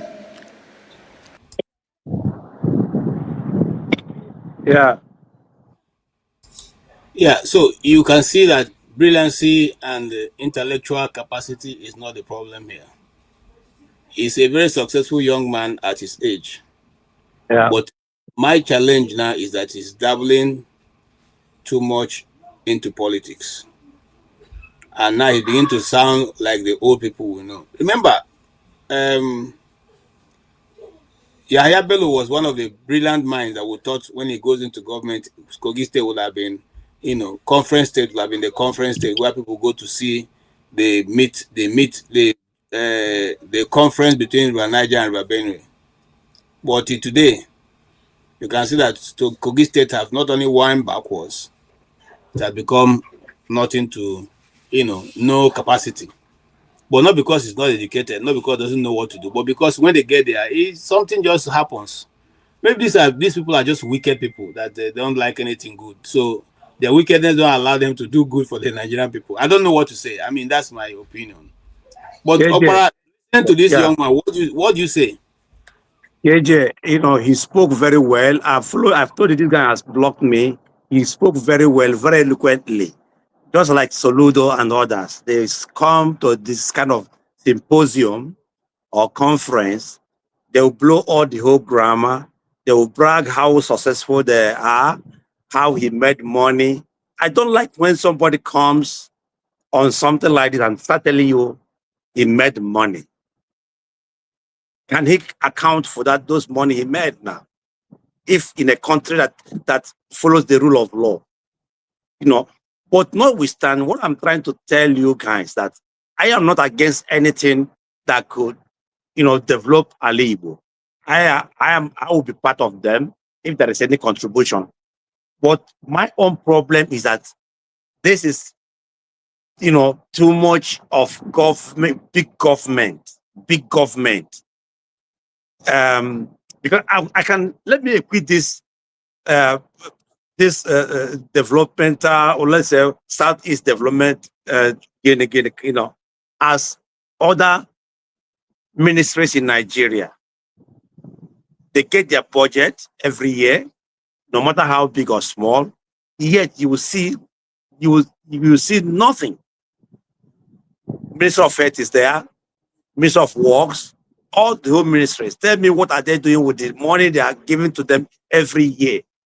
This is exactly what is going to happen with this commission, because we have now 6 geopolitical zone commission, all of them now. What this is creating another expanding more corruption in the society. You have elected governors. You have so-called elected governors. And why shouldn't we concentrate on them? Because they are responsible for all this that these people are going to do also. Is duplicating things. For example, my question is, under whom was this guy the commissioner, finance commissioner? Under which governor? I think under Obiano, right? I think, no, I think he was. I think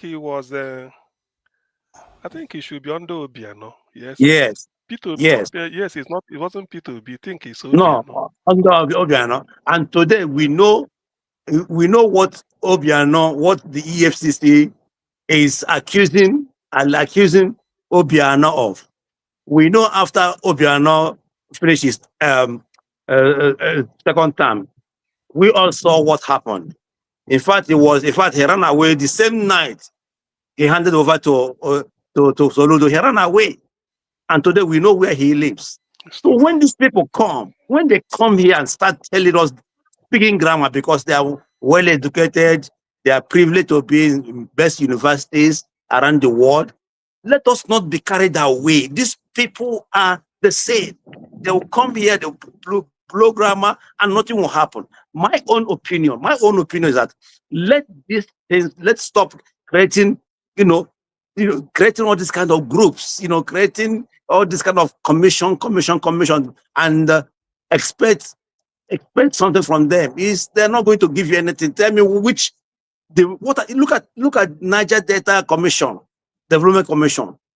Look at the kind of billions of naira that was spent on this commission. What has that commission given to Niger Data people? Almost zero. It's only corruption upon corruption. Last time you saw, what is that? Off your mic. These people are not serious. They are not serious, honestly. They are trying to put hand into the kukuja, and that's all they are about, after. Let the Igbo governors, let them come together. Though they are not together, they are antagonistic to each other, they don't even talk to each other, let them come together, come down to their high horses, know that it's about Igbo people now. It's not about other people. It's about Igbo land. Let them come together, meet as brothers and sisters, and create a roadmap for how to develop our Igbo. Not these people. These people, for example, even in this commission, you have non-Igbos in that commission. You have non-Igbos in this commission. How is it going to happen? And whatever they do, they'll take it to Abuja for signing, for approval. How is it going to work? Let the governors do this, and we are going to behind them. And lastly, the CM is talking about international airports. The Nigeria we have today, I think I was watching under Stella Odua. When Stella Odua wanted to do, at least, improve Enugu Airport, make it upgraded, we saw what happened.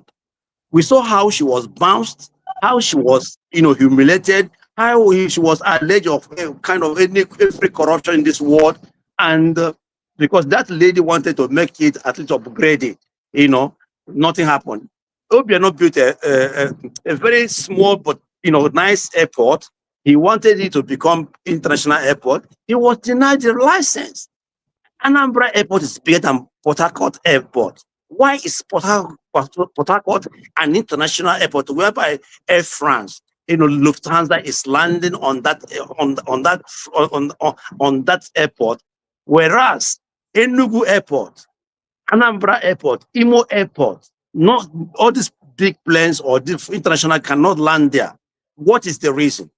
So even though they build all these things, who is going to approve it? Who is going to make it international airport? Or who is weak? Who? Look at our people. Do we know what we are talking about here? Because do it or do it not, they will still need approval from Abuja. Let us first get political power. If you get political power, these things are very easy to do. Let us get political power. Let us see if we can. In fact, if I were OP or anybody, I would be talking about restructuring Nigeria, whereby every geopolitical zone will be on their own, like quasi federation, like in England where you live, where Scotland is very free to do what they want to do in their parliament. Northern Ireland, Wales, England. Let us have quasi sovereign country in a country so that we can decide our future. As long as we are under Abuja, nobody can approve that kind of thing. In fact, even let's say today, if you get a license to build a seaport, who is going to approve it? Where are you going to get the money to, at least you need some federal government, federal assistance, federal loan. Which federal government is going to give you some money to do that? Let us be honest with ourselves. Where we find ourselves is a very, very difficult place. And until we get people who want to work in synergy, who want to be aware, it's a lot about the Igbo land, like my brother did, Mobuto did. It's all about Igbo land. Let us see. Otherwise, all these people, look at them. This one is in a Labour. This one is in APC, APGA. All of them, they are going their separate way. They can't even meet. They can't even shake hands.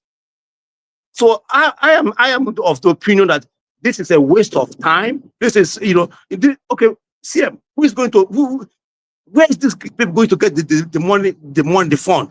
Is it not for the federal government? Thank you. The whole Mazi Okpara, I listened to you carefully. It sounds contradictory. You contradict yourself somehow. When you say who will give you approval, on one hand, you are saying, why can't the Southeast governors come together? Let's say there is no SEDC, and the Southeast governors came together to build one of these things we are talking of. It will still boil down to who will give them approval. So it does not. If you are talking of giving approval, then you can stand on it that you are talking of giving approval and not who builds it. Whether it's SEDC that builds the seaport, they didn't give approval.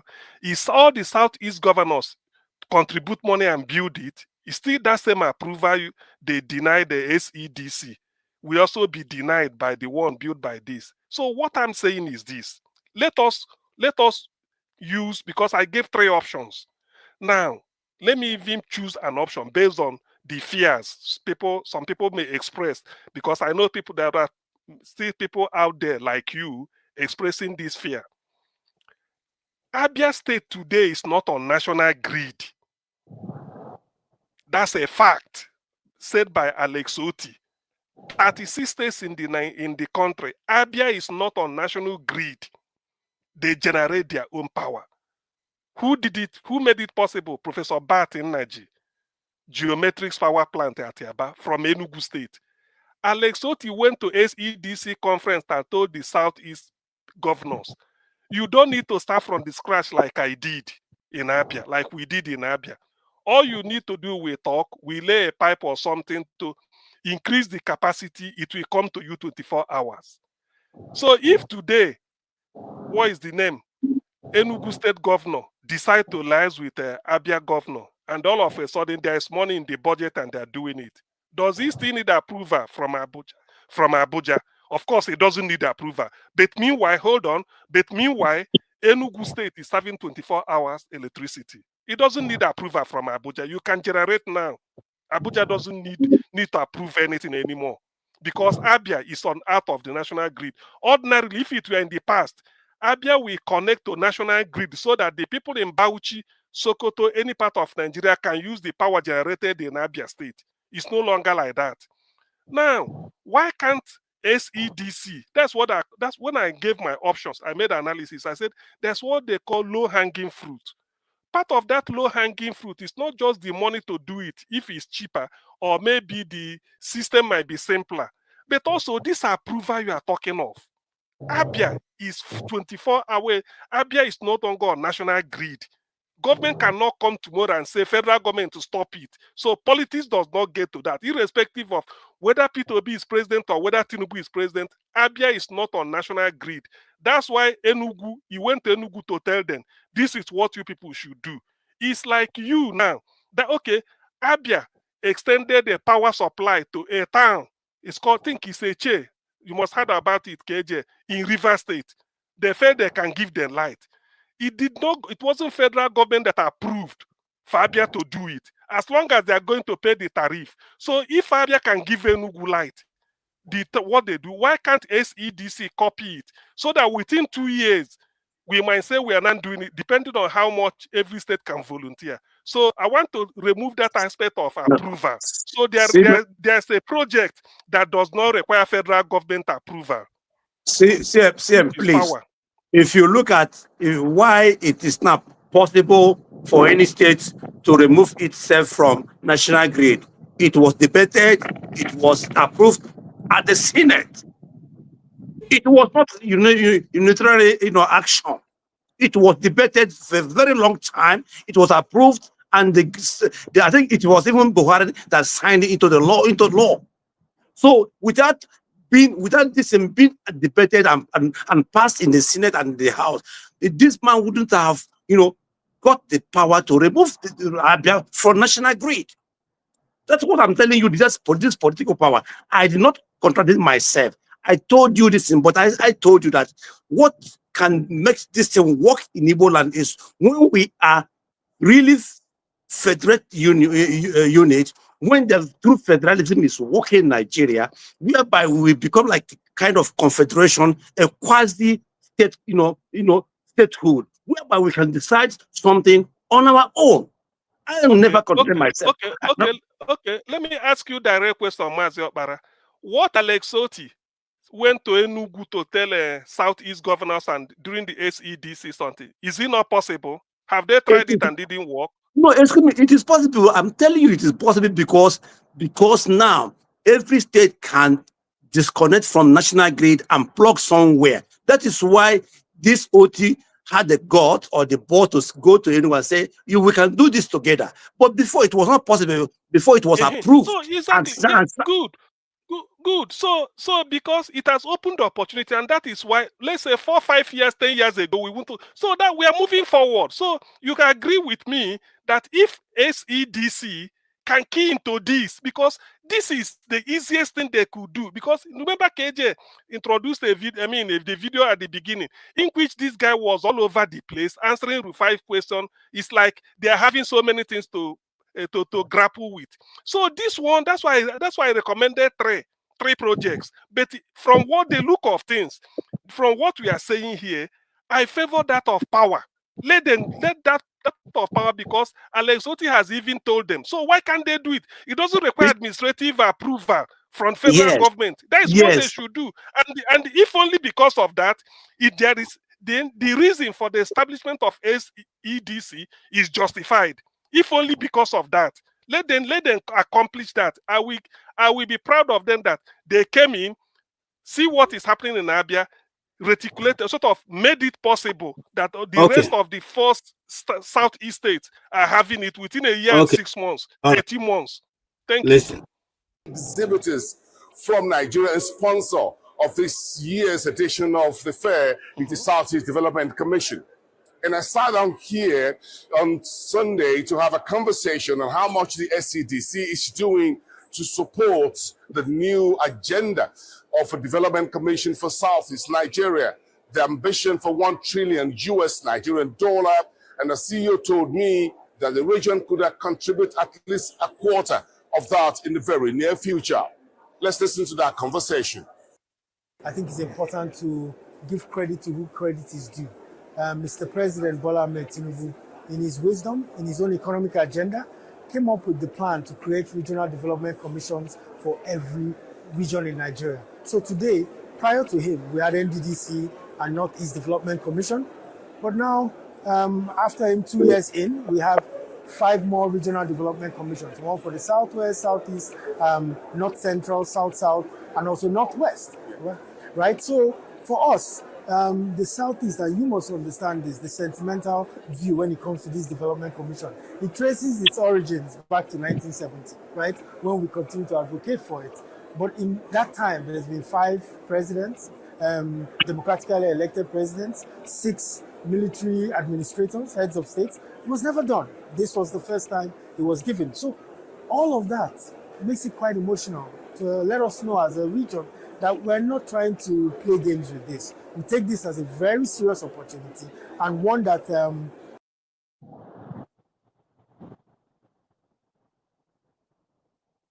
Yeah. Hold on. Let's try to make it, My next question to you guys is, have the establishment of the Southeast Development Commission now made the Eastern people more patriotic, and has it made us more patriotic and more inclusive in the government? What is the meaning of that thing he was saying there? And then is it that the wisdom of is it by the wisdom of Tinubu that is, because last administration they didn't pass the 3rd stage. It's just that Buhari didn't sign it. So, and it's not the first time it's been in the Senate for more than 10 years now. So is it his wisdom, and has this singular action made the Southeast to be more acceptable to APC? Yeah, KJ, that's where I'm coming. I'm trying to, pour my opinion that this is a political gimmick. This is a political commission. Any president that comes up tomorrow might or could, either scrap it or just forget about it, and money will not come there. This is a political gimmick. My own opinion is that we have elected governors. No matter how, we have to call them elected governors. Instead, this is duplication of governance, of responsibilities. Why putting money here and there? Why not concentrate money on one place? I have asked the CM here, How are they going to be funded? Who is going to fund all this commission? Because we have now 6 geopolitical zone commission. How are they getting their fund? Are they going to also to depend on governors or on individual donors? I want to know, please, if you have any question, any answer, I want to be cleared of. Who is going to fund these people? Thank you. Thank you so much. CM, do you have an answer to that? Who is going to fund this movement? Well, the thing is, I get to that because there's a question you threw to both of us. Southeast Economic Commission came into being as a result of Northeast Economic Development Commission. Why? Because when Boko Haram was ravaging the Northeast, they said they should be able to rebuild the Northeast. That was under Buhari. They should rebuild the Northeast. Look at how many states. In those days, it used to be Borno, Yobe, and I think Adama was some part of Adama. Well, later they said there was a time how many local government was lost to Boko Haram. Nothing. In fact, it was so severe. Now they said they should make a special commission to look after that a war-torn area. People now said, so Nigeria felt that after the civil war of 1970, 67 to 70, nothing was done to the Southeast. That is unfair. Mind you, Nigeria is not fully at war. It's just that Boko Haram is attacking. So this idea of Southeast said we should have our own development commission to be able to do this. And trust, because of the merit of the case of Southeast, based on logic. In Nigeria, they don't accept defeat. They say, hey, let them cuckoo give it to every geopolitical zone. People now said, are you giving to South-South with NDDC? They said that they have to dissolve it. That's what they call there was a commission, because they had Minister of Niger Delta before. Akpabio used to be the minister. So they said, are you going, so if you now give it to every other zone, instead of them to say, look, Southeast deserve this, really. They should have been the pioneer before Northeast. You shouldn't be giving it to Southwest. There's no war that devastated Southwest. You shouldn't give it to South-South. There's no war that devastated South-South.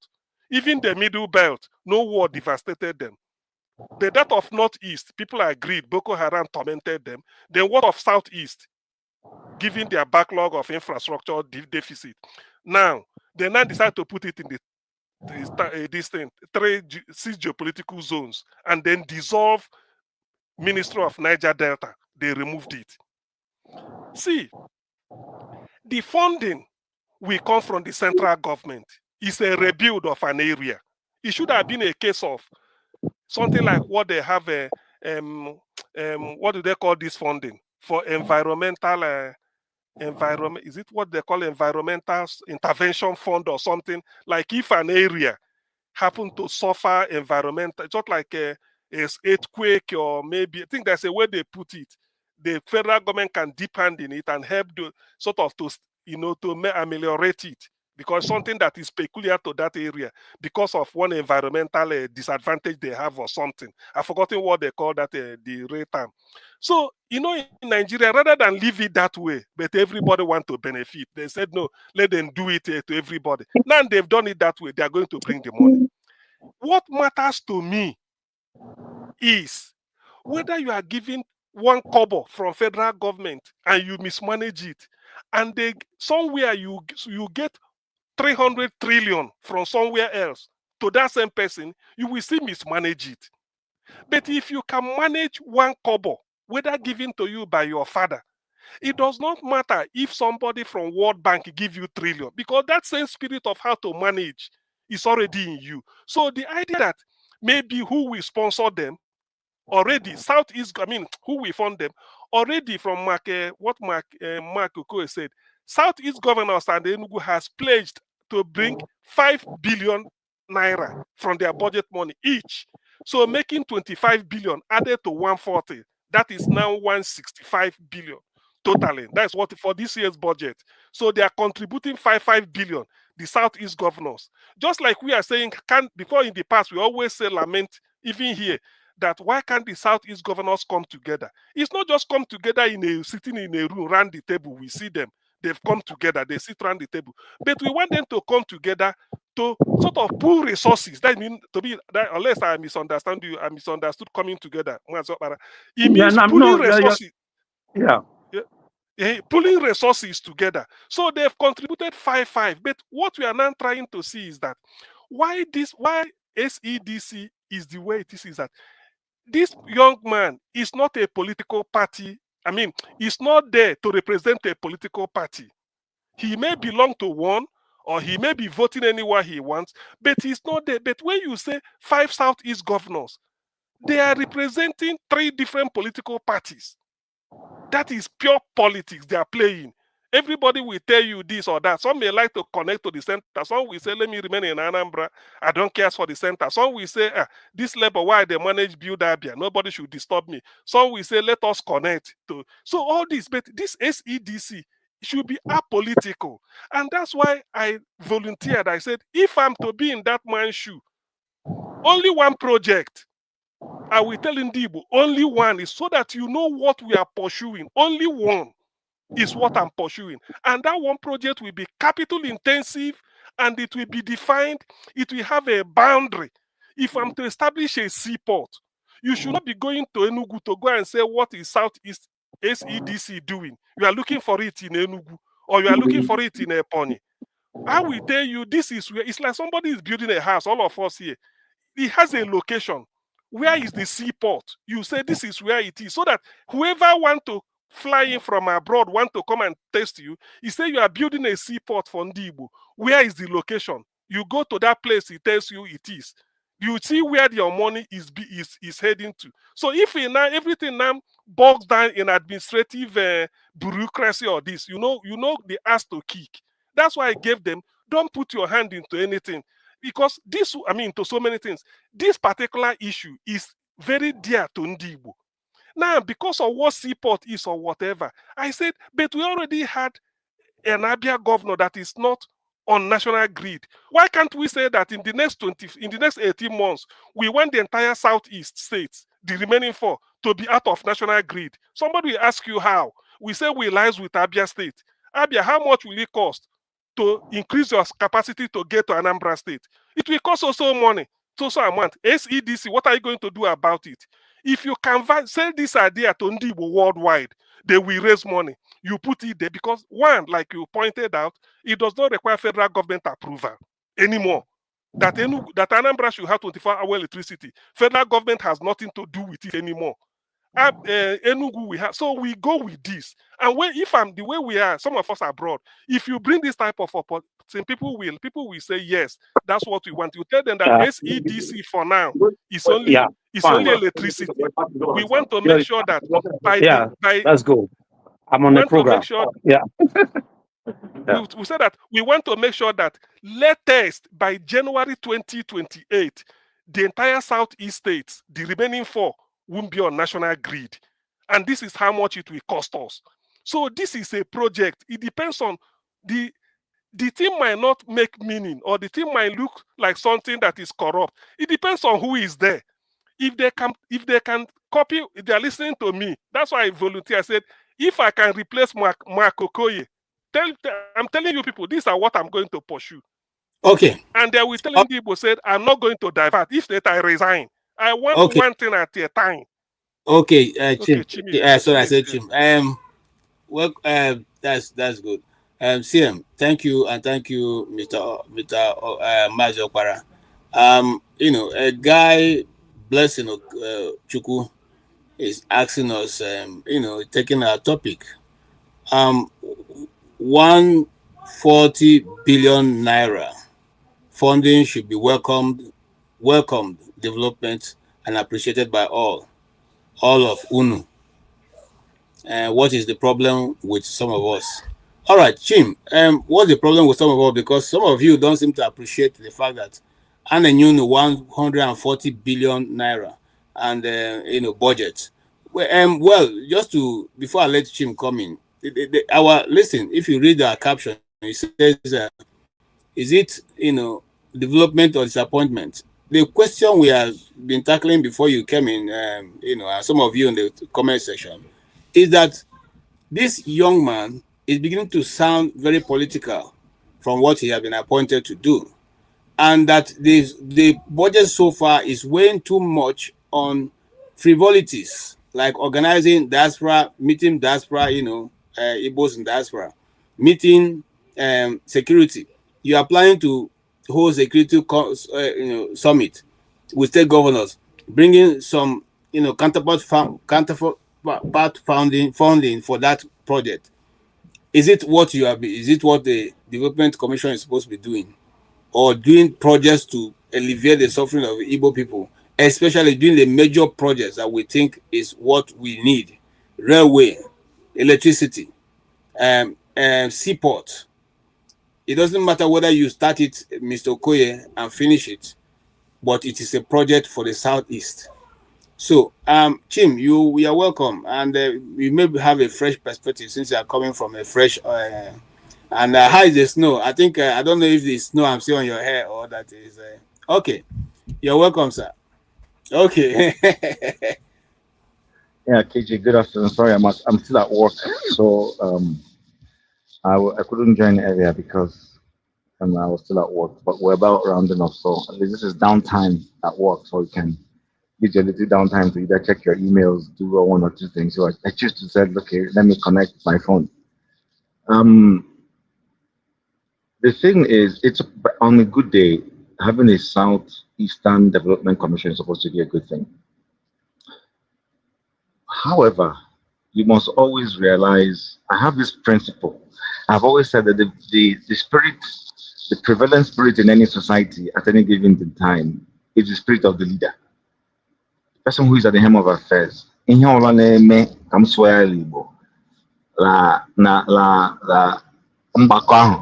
Is dependent on the attitude, behavior, and mannerism of the person who is leading that time. And right now, we're in Nigeria. So people who don't like that I'm going to be doing English here should please endure me. The man who is leading us, everything about him is shredded in. So the things you've mentioned, like, I can tell you that he's been given a mandate. Remember, he is serving that job at the behest and at the pleasure of the president of the country. Some other person may have nominated him from the Southeast, but the president looked at his candidacy and felt, okay, I can do business with this person. So he's been given his marching orders privately.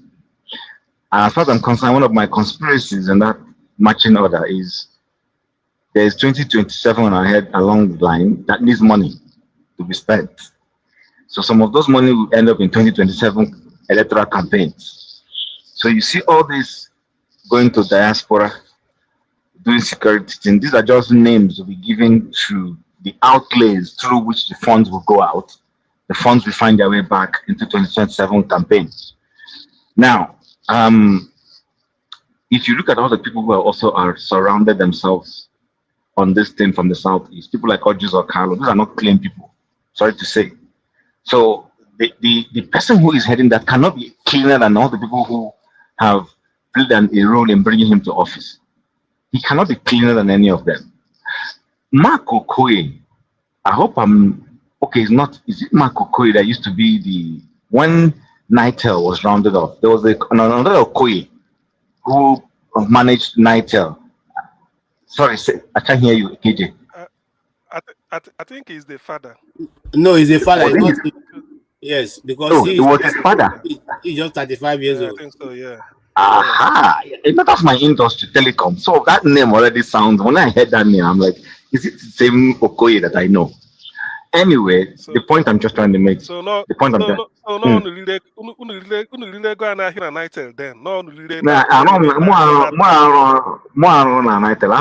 a different word, but are all the same industry. So I knew what was going on.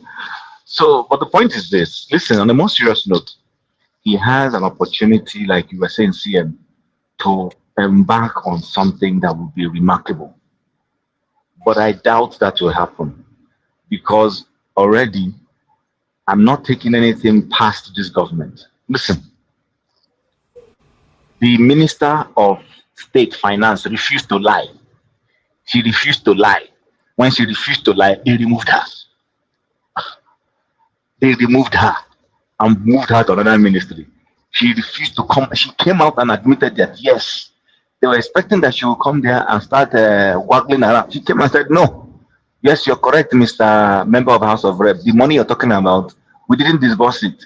I don't have all the details why we didn't disburse it. And the powers that be were not happy. When the minister, the proper minister, went to the why couldn't he answer? Why did he ask that they should go and ask her? This is somebody reporting to you. She's a junior minister under your ministry. You know that she cannot do anything without your approval. You went to a committee and they asked you a question and you said they should invite that other one. In fact, somebody from his own enclave, one who started pushing that they invite that other person to come and speak. And they excused him. And the woman came there and said, what are you talking about?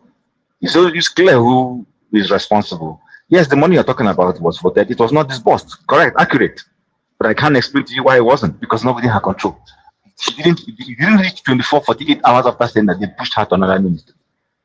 So I can bet you Mark Okoye is not going to go there to do anything that will be inimical to his principal. He's going to go there to dance along. And as far as I'm concerned, why is it so convenient that it is now that Southeast Development Commission is suddenly being funded, push all that money being pushed out? These people think we are dumb. 2027 is around the corner. They're looking for funding to fund their election.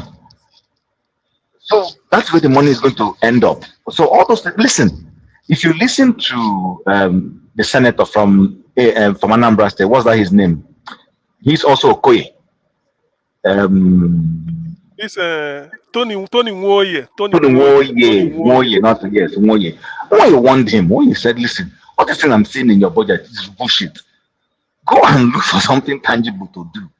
Don't come and be telling me that what benefit is going to do is the summit abroad. Of what benefit is all this thing I'm seeing in your budget already? I was sounding him. I was visibly angry with him. I was telling him, go and remove all this nonsense. What I want to see is so and so kilometer of road you did. I want to see project rail. You know, it was in this program I said the other day that the Southeast governors should come together and build light rail and connect each of the states. It's going to help you see the development that will come to the Southeast if they put rail, proper rail. I'm not talking about goods and services. I'm talking about moving human beings. You will see it. But you know what? These people know what they are doing. They know what's of interest to them. Listen, how my heart. So you and I will sit down here and speak of the Turenchi and do the academia. They will busy themselves doing what they need to do. This is money for the boys. The boys will share money. So and that's what I want to say before I shut down, because I'm going to close in a few minutes. So I'm not expecting anything fantastic to come out of there. This is not being pessimistic. No, this is just the reality. Nobody can serve under Bola Tinubu and be far away from Bola Tinubu's behavior. It's not possible. Not even the INEC chairman. Go and watch what will happen. This INEC chairman that they utilize as an erudite scholar, watch. It's going to diminish him. He's going to come down. You saw how Daniel Bola went to Al Jazeera and messed himself up. You saw it, you watched it. Went to Al Jazeera and messed himself up. He thought he was talking to Shimon. He thought he was talking to Shimon Kimbaloye or to Ruben Abati. And the man told him, don't come here and lie. I have the facts. These are the things you said. And the whole crowd burst into a laughter. And he started lifting bottle up and trying. The man told him, no, don't do that with me. Don't do that here. You know, so you can't associate yourself with Bola Tinubu and not be messed up. Please, KJ, please, I will need that video of Daniel Bola. Please send it to me, KJ, if you can. Yeah, it's on Al Jazeera. It's on YouTube. You can watch it. Yeah, you know. It's please, yeah, I want to log off now because look, Jim, thank you very much for. If we talk about that Nwoye, that Nwoye. This is what I was trying to remind, but it escaped my memory. It's CM. Let us be honest with ourselves. I've said this is political. I am honest, to be honest with you. I'm passionate about it. In fact, I want to replace Mark Okoye on that job. I want to replace him. You are going to do nothing because the people that put you there, they will never allow you to do anything. I may last only 1 week, but I will tell you why. That 1 week I will write a book. Finally, Yes. I look at these people as Ohanes and Dibo. This Southeast Development Commission it's like Ohanes and Dibo. They are toothless. They have no power to do anything in Igbo land. Thank you. I might record. I have to run myself. Talk to you guys. Yeah, I might come back again. Thank you. Initial take-off allocation due to limited releases in the previous fiscal year. Yes, it has closed that 78%, which amounts to 108 billion naira of the proposed budget is earmarked for capital projects, 17%, which amounts to 23.7 billion naira for overhead costs, and about 5%, 7.3 billion naira for personal expenses. However, members of the Senate committee reportedly frowned at what they described as substantial allocations for consultancy, workshops, and security-related expenditures, urging the commission to prioritize infrastructure and tangible development projects. What am I trying to say? I went through what your presentation, what you did. I want to appeal to you and your team. Let us dwell a lot on infrastructure. It will not augur well for you to go and spend a lot of money on conferences, investment promotion, $20 million, $15 billion, all those things, some of them are not realistic. I want to say it on record. You know, I'm very close to some of you here. Let us talk of how a man in Bende, a man in Umunachi, Umudioka, a man in Agluzibo can have a feel of South Development Commission. Not issue of $20 million, $30 million. We are not interested though. Because why I'm saying so, sir, I will not support, sir, my dear chairman. I will not support. Tomorrow they will say they spent billions on security. I saw here in your budget, 3.5 billion regional security operation. If you look, the thing was not paged well. 2026 proposal. Regional security, 3.5 billion. And I saw another place, 10.5 billion. Procurement of equipment, CCTV, drones, CCTV control infrastructure, 10.5 billion. Now we know that the governors, I'm not saying security is not important. Governors are chief security officers of their state. They have security funds. The federal government has a lot of money they are spending on security. So if you go to some of our schools, I don't want to play to the gallery. If you go to some of our primary schools, sir, even in Onitsha, I was born and bred in Onitsha. Let me use, for instance, our ladies' primary school Onitsha, Metropolitan Secondary School Onitsha, more than Secondary School Onitsha. I'm renovating up to 8 now. So we found that I use Onitsha as a case study because Onitsha is a township. I don't want to talk about villages. You found out that some of our pupils and secondary students are schooling in a place you can't dream of, think of, even with that for your worst enemy. Our children are schooling in one of the best schools. My children are schooling in the private school, private and secondary school. They are paying a lot of money. None of them is primary school now. But don't how about the children of those? Let us see here. Primary school, secondary school, renovation, rehabilitation, building. It would take 50 million, 100 million to do at least a primary school, a secondary school. So not issue of telling me consultancy, intervention, this one, that one, program, investment program, and all those things, sir. Because it will all go well that a man in the village, a man in Onitsha, the man in Uzuakoli will say through South Development Commission, they're able to renovate their school. They're able to, at least, it will be. The same things are applicable to hospitals. Most of our hospitals, if you go there, you will show that. Okay, see, you have heard it from Mr. Tony Woye, who said, Woye, really? Yeah, he said exactly what is in the mind of some people. You know, exactly. And you see, the purpose of holding this discussion is because majority of the money goes to their personal travels. When you budget 1.something billion for personal travels, when you budget 3.something billion and 10.something billion, how much billion is left for you to do the work? I don't and know. all the people are going to meet and have these discussions are not going to put nothing on ground.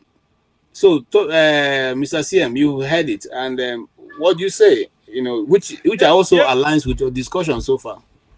Exactly, yes. Tony Nwoye, in fact, it's like I expanded on what he said. Tony Nwoye was talking of school, like renovating schools, all this. Yes, that is down to the grassroots, which state governors can also do if they want to be serious. They are building new ones. Enugu state governor is building, he call his own smart school, maybe renovating old ones. Soludo built a smart school. Oga Boy Secondary School in Anambra, where he attended, he just made it to be like CKC Onisha, you know, all those things. I know Alexoti is doing his own, you know. So we know like issues like schools, primary, secondary, yes, it's taken as given, yes.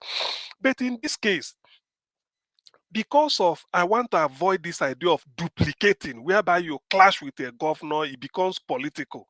That's why I said, look at the Southeast as an entity, one. Just take the entire Southeast as one state, and you are the governor. Now, you want to build one thing, just one infrastructure that you know when you mention it in Southeast, it will have, the effect will be total, universal as far as Southeast is concerned. If you put, although you may put seaport somewhere in Abia because of closeness to the Atlantic or in Imo, it does not mean that it's no longer for the benefit of Southeast. The man in Enugu won't complain like that. The man in Ebonyi won't complain. They know we've gotten our own. It's because of the fact that Ebonyi is not close to the sea. Enugu is not close to the sea, the Atlantic Ocean, I mean. That's why we went for Abia or Imo State. That's one. Then you now talk of electricity. Alexoti has laid the cat out of the bag. When he told them at Enugu, you don't need to start from the scratch again. We already have it in Abia. We are not on the national grid. We are off the national grid. All you need to do is talk to us. We know how to lay a pipe or whatever, sort of increase our capacity to cover the entire Enugu state. At what cost? You discuss it. Anambra, we lay our pipe to get to Anambra, cover the entire Anambra state the way it is in Abia. At what cost? We discuss it. So if South, the same thing for Imo and the Ebonyi. So if Southeast Development Commission, SEDC, goes on this type of thing, electricity, before when I was in Nigeria, I used to say electricity is part of life. Until I come abroad, I now know electricity is life itself. No longer part of life. Electricity is life. After oxygen is electricity. After oxygen that you breathe, the next thing is electricity. So if they are doing this, if he's doing, I don't want to talk about the effect of what it will have, but it will not have this effect. In fact, SEDC should be made a permanent feature, provided that the leadership knows exactly what they are doing. When I say I can replace Marco Koye, I know there are political decisions, but you have to tell them, look, that is not why you are here. And especially if you define your agenda, say, look, for now, what is obtainable in Abia that makes somebody from Anambra to say, oh boy, I better consider Abia State. There is light there. Why can't I give it to the 4 remaining states using Alexoti's idea? One. Okay. Until it is achieved, I'm not looking at anything. Yes. Yeah. In rounding up, do you think that 5 billion each from each of the states is not too small an amount? Does it show any form of seriousness? To me, because 5 billion, most of them, their travels alone in a year is more than 5 billion naira. KJ, you see, you know, this look, if I'm the governor and I've seen so far the breakdown of 2026 budget, I think you should, maybe KJ, I think I sent it to you, should have even published it here, where they said yeah, I was trying this. I mean, it's a shame. So when you see that type of somebody, it's like somebody is wearing gold necklace, a Rolex wristwatch, and be asking you, please, I need money, help me. You may not turn the person down, but you may decide that I would have given this person 100 naira, but let me give him 10 kobo. Yes, He said, I've given, he said, that is what I can afford. So the man did not present seriousness to compel a state governor to say, I will give you 100 million. Although that is for this year's budget. Maybe every year they may be giving that amount of money, I don't know. But he does not command seriousness as to make somebody to say, okay, let Anambra governor can say, I pledge 500 million, 100 billion. Maybe Imo State will say their own, all these things. But what we are going to pursue is neither here, it's not convincing to me. I can't even advise anybody to give money to SEDC now. I can't advise that because it's not clear. Everything appears woolly to me. It's not a sharp line in which you can locate it and say this line is very sharp. It appears woolly to me. Ndi Igbo know what is so much. There's something that in my first analysis, my early analysis, I said there is research they call seminar research that give rise to other researches.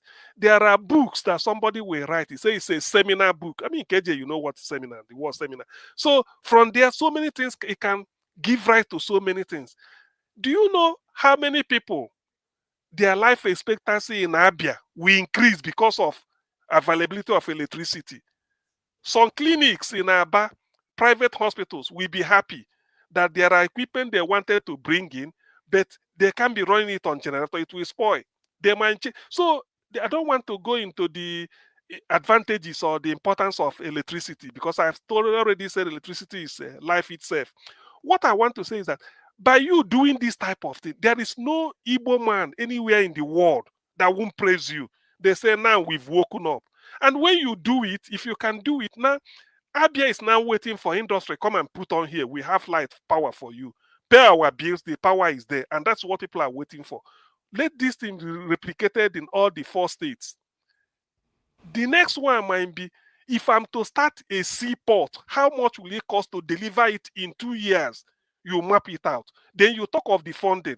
That's why I gave an example again, saying, if you are telling the Ndi Igbo in the diaspora, in their millions, those of you in America, please, $100 is what we need for 1 year. 100, not more than $100. The happiness we make in Igbo, because we told them SEDC is not doing anything except seaport. We are not interested in whether bridge breaks somewhere, whether some students need scholar. It doesn't bother us. What we want is this seaport, and it is located at so place. So people can send their brother to go and check. He say it's true. And the trust in Igbo, what is people doing a skit, doing a blog in the YouTube, and they will go there and be feeding us. So you tell them, I've discussed with a Chinese company or a Canadian company or an Israeli company. This is how much it will cost, and they are going to deliver it within 24 months. But we need this money, and we've been able to say that we have up to 500,000 Ndi Igbo in the diaspora.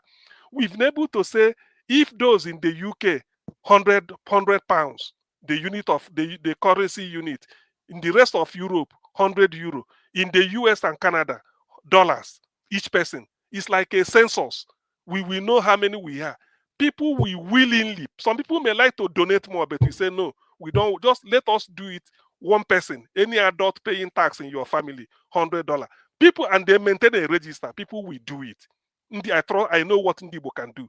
They will honor. So far, you told them that this money is only for seaport, and they are not coming again to come and tell you people, I will be at home doing it. You will see me there.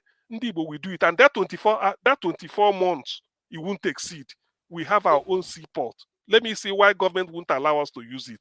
You leave that one, then you might think of rail, because these are something that people will know that you are not coming. You are looking for something that will catalyze the economy, and you are not duplicating it with any government.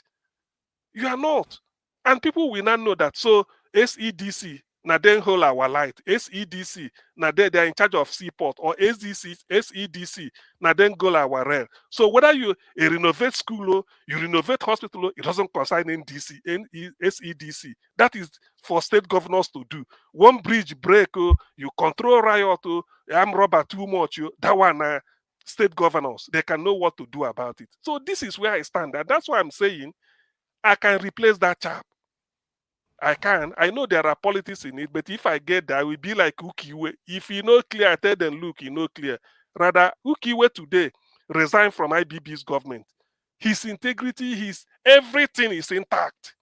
Everybody respects him because he stood, he said no. Because of one issue.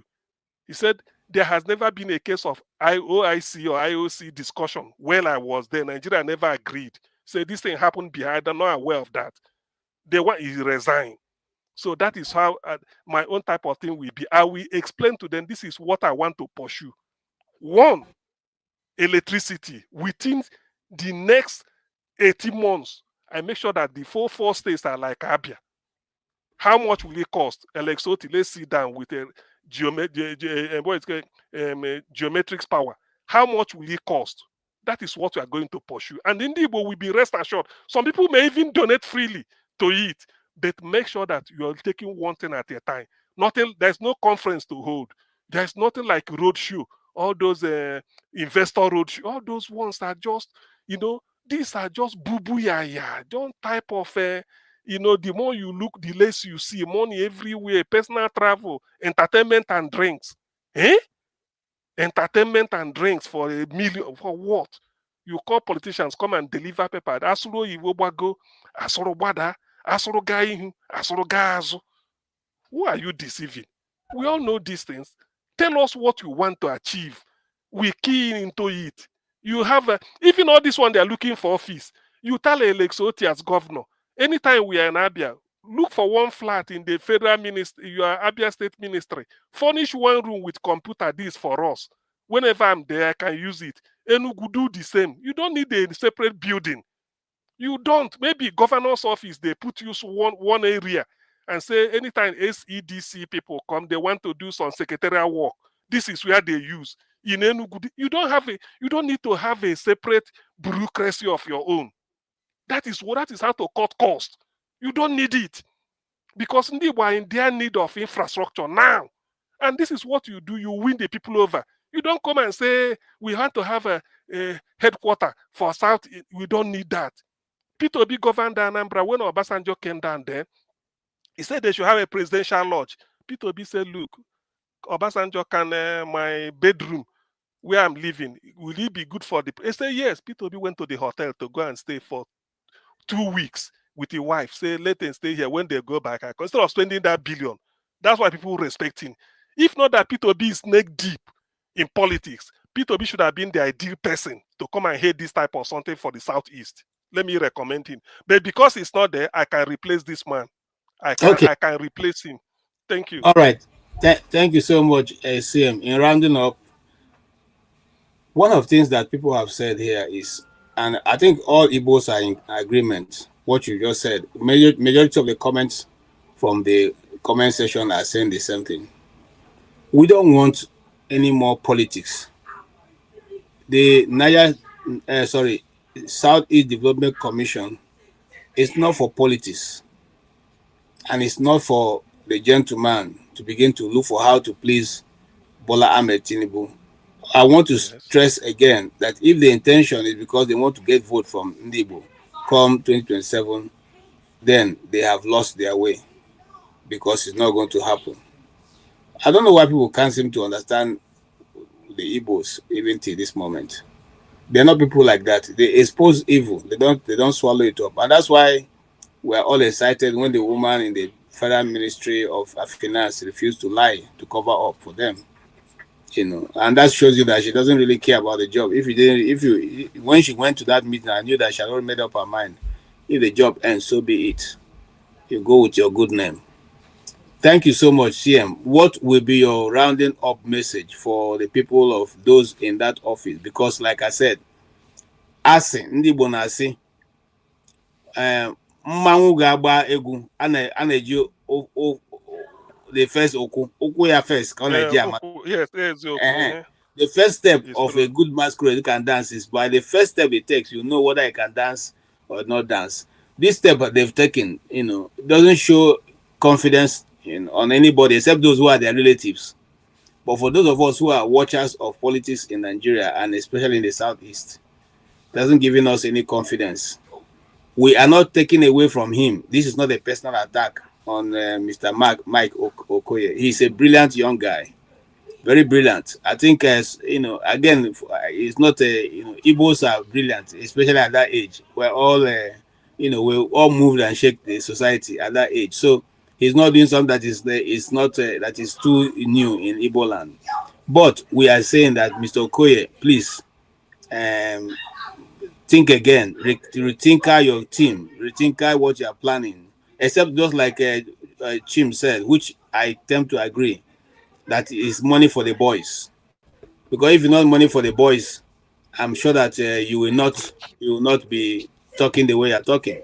So if except it's money for the boys, but if it's something that people want to use and help Southeast, because I don't know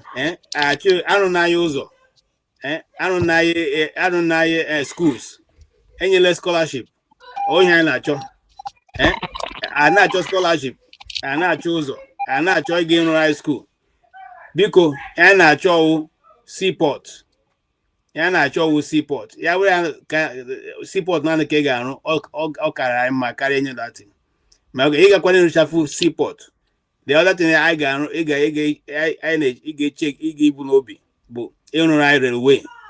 Rụọ railway, Southeast Development Commission Railway. Ka ọ gbaa gburugburu. Ka gbaa gburugburu ala Igbo. So that only Ebonyi nwere ike connect with ndị nọ na Onitsha. Ya gaa from Ebonyi, ya gaa zụrụ his things na Onitsha, gaa back to Ebonyi. So that onye si Abia nwere ike gaa Onitsha, gaa zụrụ ihe ọ chọrọ. Gwakwa onye sikwa na Onitsha nwere ike gaa Aba. Biko iwe wele gị nna, biko nwanne iwe wele gị biko mere anyị ebere. That Indigo atago ahụ too much. What the taka have all those stakeholders meeting in the I'm unable stakeholder apart from the southern east people of southeast. Although you're busy south stakeholder in this business, except people of the southeast. Each one stakeholders from America. In the America already. Anytime you want, you can come to Dr. Damages who connect you with stakeholders. Ndi Bokwaraka Rienri. The thing we want to hear and see you do is to go after those projects that the Igbos have been looking for, not what you're saying. And then seminar or in Harvard meeting, stakeholders in Harvard, in UN, it's not our business. We're not, as the UN not there since have they developed the place. That's not what we are looking for. We are looking for you to go to the southeast, do those things that CM has mentioned, which we have tabulated here. But NDVC, you are welcome. Let's hear from you. Thank you for joining us. I know you are working. You just left your work. Maybe next time we'll move the thing a bit lower so it will start about this time. But it's because of CM we are considering 3 o'clock. I know. But so CM we'll is CM Abaliala. Now, I just want to. As in country, no small. I've packed somewhere briefly. Everything that was said here was fine. But the man Nashi Obuda in Nigeria, I am here Odionyabu. So Onyamara appoint get play to his tune. And yes, Shim Kurubu Ezoku. So, but Onyabu, a young man, on a long way to go in public life if he wants to remain in public life. So. Ya guy inti me ya put up the proposal self ka governor dead in charge CM we can't do that or resign like CM said, but the idea is good ka we keep a south east of movement na our landmass ebu I will do serious infrastructure all got easy to connect everywhere in yana go movement this railway and even land movement is shaking now some parts of Imo and Anambra and some parts of Abia are easily connected. You can travel from Abia to Imo, Anambra sometimes within less than 2 hours, depending on the ABCAGA. So, the place. All those villages are not close to the townships. And then more development and Abia more and more. Then, like Shimkru, pay attention to hospitals. All these are health centers, rural areas, and schools. Like now, like my place now, also area now, Imo State, close to Anambra as well. This IPOP issue, devastated to go villages and schools, Eba. So, but I think this thing about it will help. Okay, Yakov movement. If they can hang a template, it take census of Inyekusim Imenalibu from the smaller part, or they are difficult. In fact, I believe among all the 6 zones, Alibu got the easiest place for India in run up national this SSM, this Southeast Development Commission. A big deal. They want to do it. Then Eleba tackle things like erosion. Book problem in the Southeast time, which some governments are not really taking, some governments are not really taking serious. But seaport, yes, seaport getting Yaka so much. And Abalikwa designated one of our airports as purely international airport. But like we said, I would love the idea, but the man if to go on a shaky note. On our guy, stakeholders meeting. Now Tony way in Nigeria, and now budget money for frivolous stuff. Consultancy. Oh, it was a real go. But I pray can have you from Maka or sit here done. And for once, the fire the man see okay, in MNC on the man effort. He knows he still has a future. Thank you. Thank you so much, Andy. Thank you. Okay, CM, your final touch. As CM, Andy is driving, so we'll keep you at the backstage. Yeah. Okay. Yes. Thank you. In rounding my final thought. One, I welcome the idea of Southeast Economic Development Commission, SEDC. I welcome it. The coming is good because I see it as the government of the Southeast that will do something that will benefit the entire Southeast without belonging to any political party. That's one. Now, where I disagree with them, the man, now because I'm rounding up, this Mark Okoye's leadership is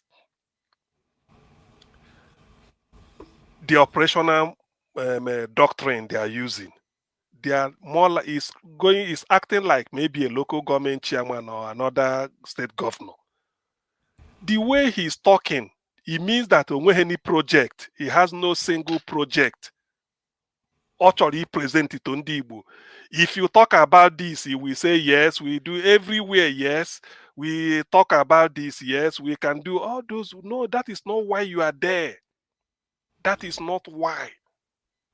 You are for the entire, if it's only oxygen, free oxygen you are going to give, which you know that is what the Southeast needs now, pursue it. That's why I gave 3 projects. All capital intensive though, but there's nothing as good as you define exactly what you want and do not make it ambiguous. Pursue one thing that more or less you have a competitive advantage over it. When I mentioned seaport, I don't need to explain it to anybody from the Southeast. If there is a time we need seaport because of the development of our recent past, it is now. If there is a time we need electricity because of what the diaspora, Ndi Igbo in the diaspora, are going to bring down to the Southeast, even in the local villages, and then to help to prolong the life, what is it called? Life expectancy of our people. It is now. Abia has led the way. Ndị Igbo so na ozu ama ha akpụ ogene nya na ebe egbe anya n'ọdụ. If it is good for Abia State, it should be good for Anambra. It should be good for Ebonyi. It should be good for Enugu, and it should be good for Imo State. So what is good for the geese? I think it should be best for the gander. Abia is there to tell us that electricity is important. Why can't South SEDC pursue that for the entire Southeast? Now, rail is important. That's why the evil regime of Muhammad Buhari, thank God he's resting in, he's burning in hell, had to go and start a rail, a modern rail, so that it will connect Southwest and Northwest up to Niger Republic and nothing for the Southeast. Rather, we should be using locomotive. What that thing taught me is that rail is important. Otherwise, why didn't Buhari government left the old locomotive as the British left them and said that it's okay? But he changed it and gave a brand new rail to Niger Republic, but nothing for the Southeast. So SEDC should consider these 3 projects. Now, they now go into details and say, which one is the lowest, because we are starting newly, because we have to win the people over.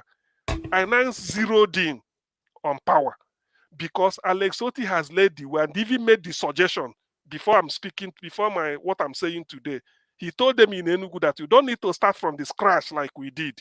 All you need to do is talk to us.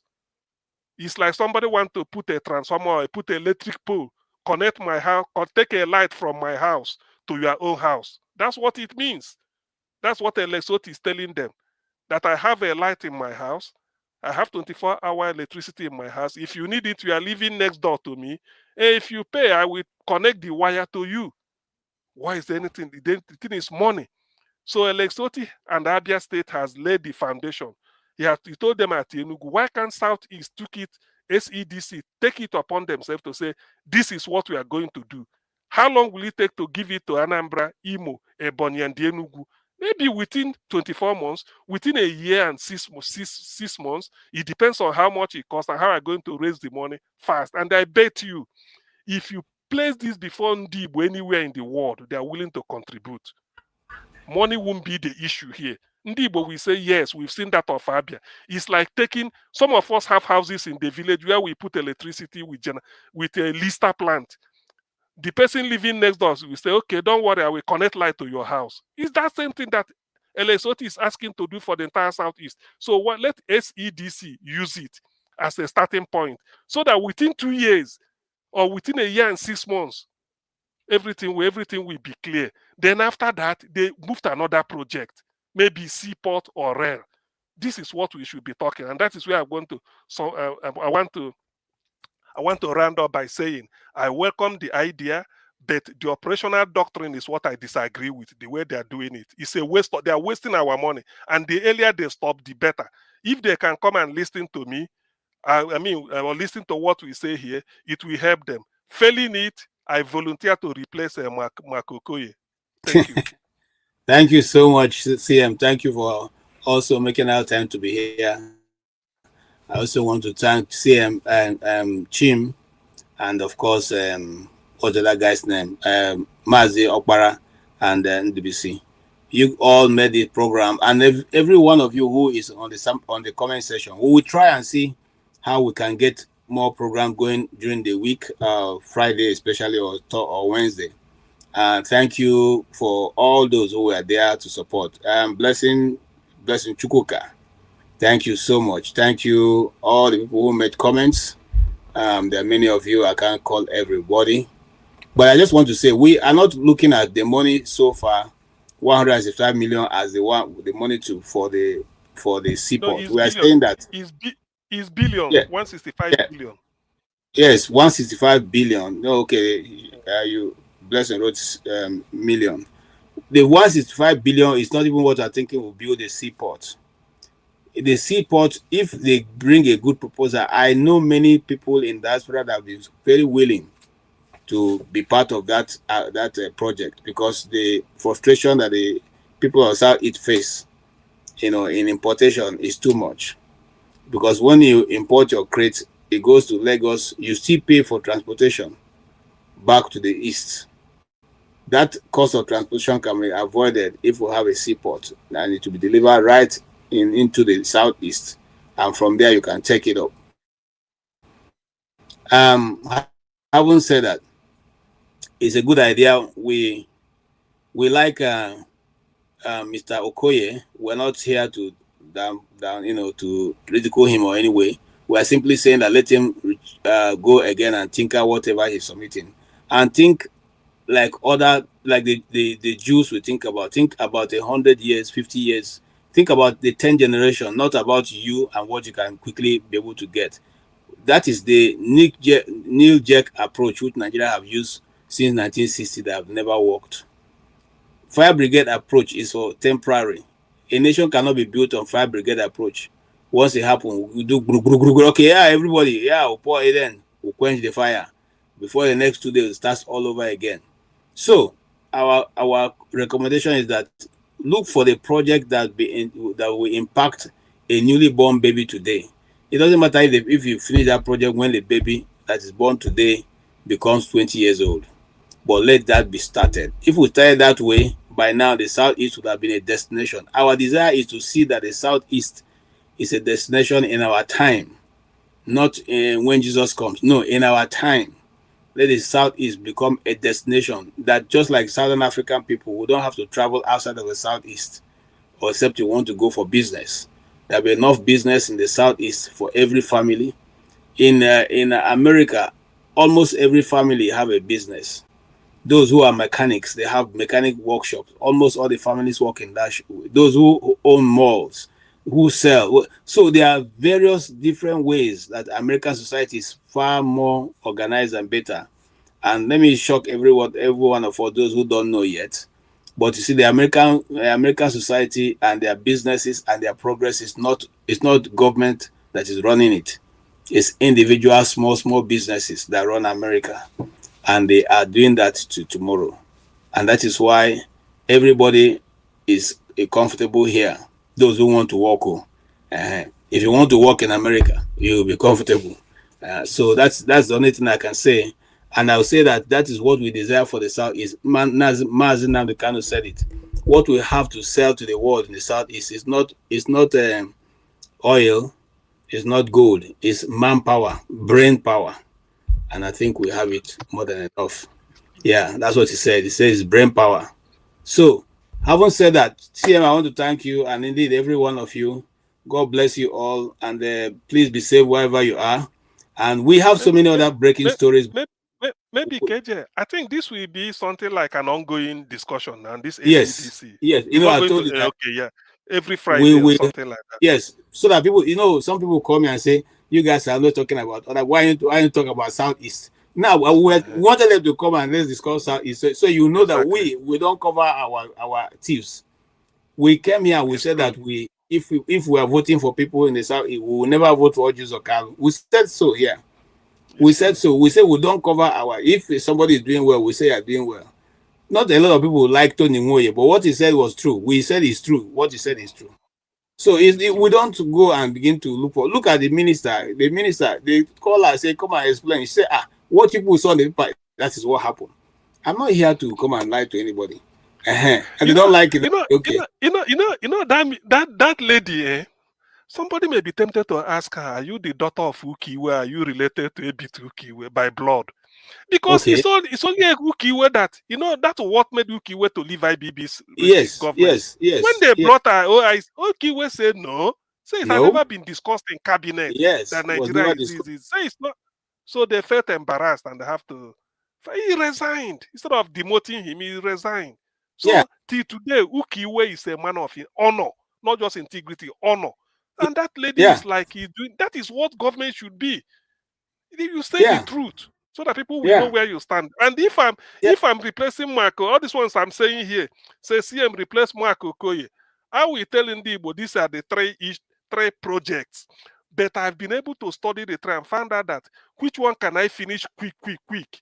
Maybe this power with Alexoti and the geometrics. We clear that one, get that one out of the way. Then we go to Seaport. This is how it should be. I'm not interested in renovate school, renovate hospital, renovate all those ones. Individuals can do that. Yeah, that's the state governor's function. So I thank you, and we have other breaking news, but we're not going to touch them. We'll probably address them tomorrow, especially the one of Daniel Bwala, because you see, we keep saying here that when you go to an uncompromising media, they won't take that nonsense. I'll tell you a story, but I won't call the name of the man. One of the former governorship candidates went to one of the media that I worked with before in America here. Say he wanted them to grant him an interview. And they said, based on what to grant you an interview? He said, that he's a Christian, he's this, he's done this, done that. He said, yeah, but based on what? What is what are we going to, what are we going to be talking to you about? What is it? So he was still bothering them. So they called me. They called me. Say, hey, do you know this guy? I said, yes, I know him very well. He contested one office in Nigeria. It's okay. He's been calling us. He wants us to, have an interview with him. And so we say, let's run it by you if you approve it. I say, yeah, if I will approve it if he tells that he met Jesus Christ. And Jesus told him to come out for interview. So they laughed. And they asked me, why do I say that? I said, because I don't know what's going to be telling you. You are not you don't carry that kind of news. That's one. But he's looking for a way to come back into politics. To say, hey, so they thought about it. So now that I've mentioned it, so they are not going to, they've just got their answer. Because they are looking for a way to get back into politics. They look for these international medias and want them to, to feature them and talk to them. Yeah. It doesn't happen that way. Just to dry clean them or something. Yes, to help them, so they can go back with it and say, oh, I was in so and so station, and this is what they said. So then Ebola must have got that spot. I had not thought that he was going to go and do what he does to Nigerian media and be shouting and telling them what to do. I tell you this, you don't know what I'm saying, Hussein, you don't know what I'm doing this. Go and try now. Go and try. There's one anchor in Fox News that has a jet. He has a private jet. So it's not be saying they are pushover. Not be like us when we saying journalism with tears. Now we do. This will have money and they'll match you for whatever you come for. Anyway, I'm sure that we'll pick up that topic tomorrow. Having said that, I wish all of you a very blessed night. Thank you so much, CM, for sitting up and then being part of this also. Okay, yeah. Then let's go back. Let's go to backyard. If you can show the thing, let me talk to. Okay, no problem. Yeah. All right. So I know that Mr. Akpabio, doesn't like why we are doing this using his clip, but we are still live. We are still live. Yeah, I know. Yeah. I know. So he doesn't like this clip, but what can we do? He was the one who said it. So let's hear it. Let's listen to him. Okay. 1,911,844,833 naira and 46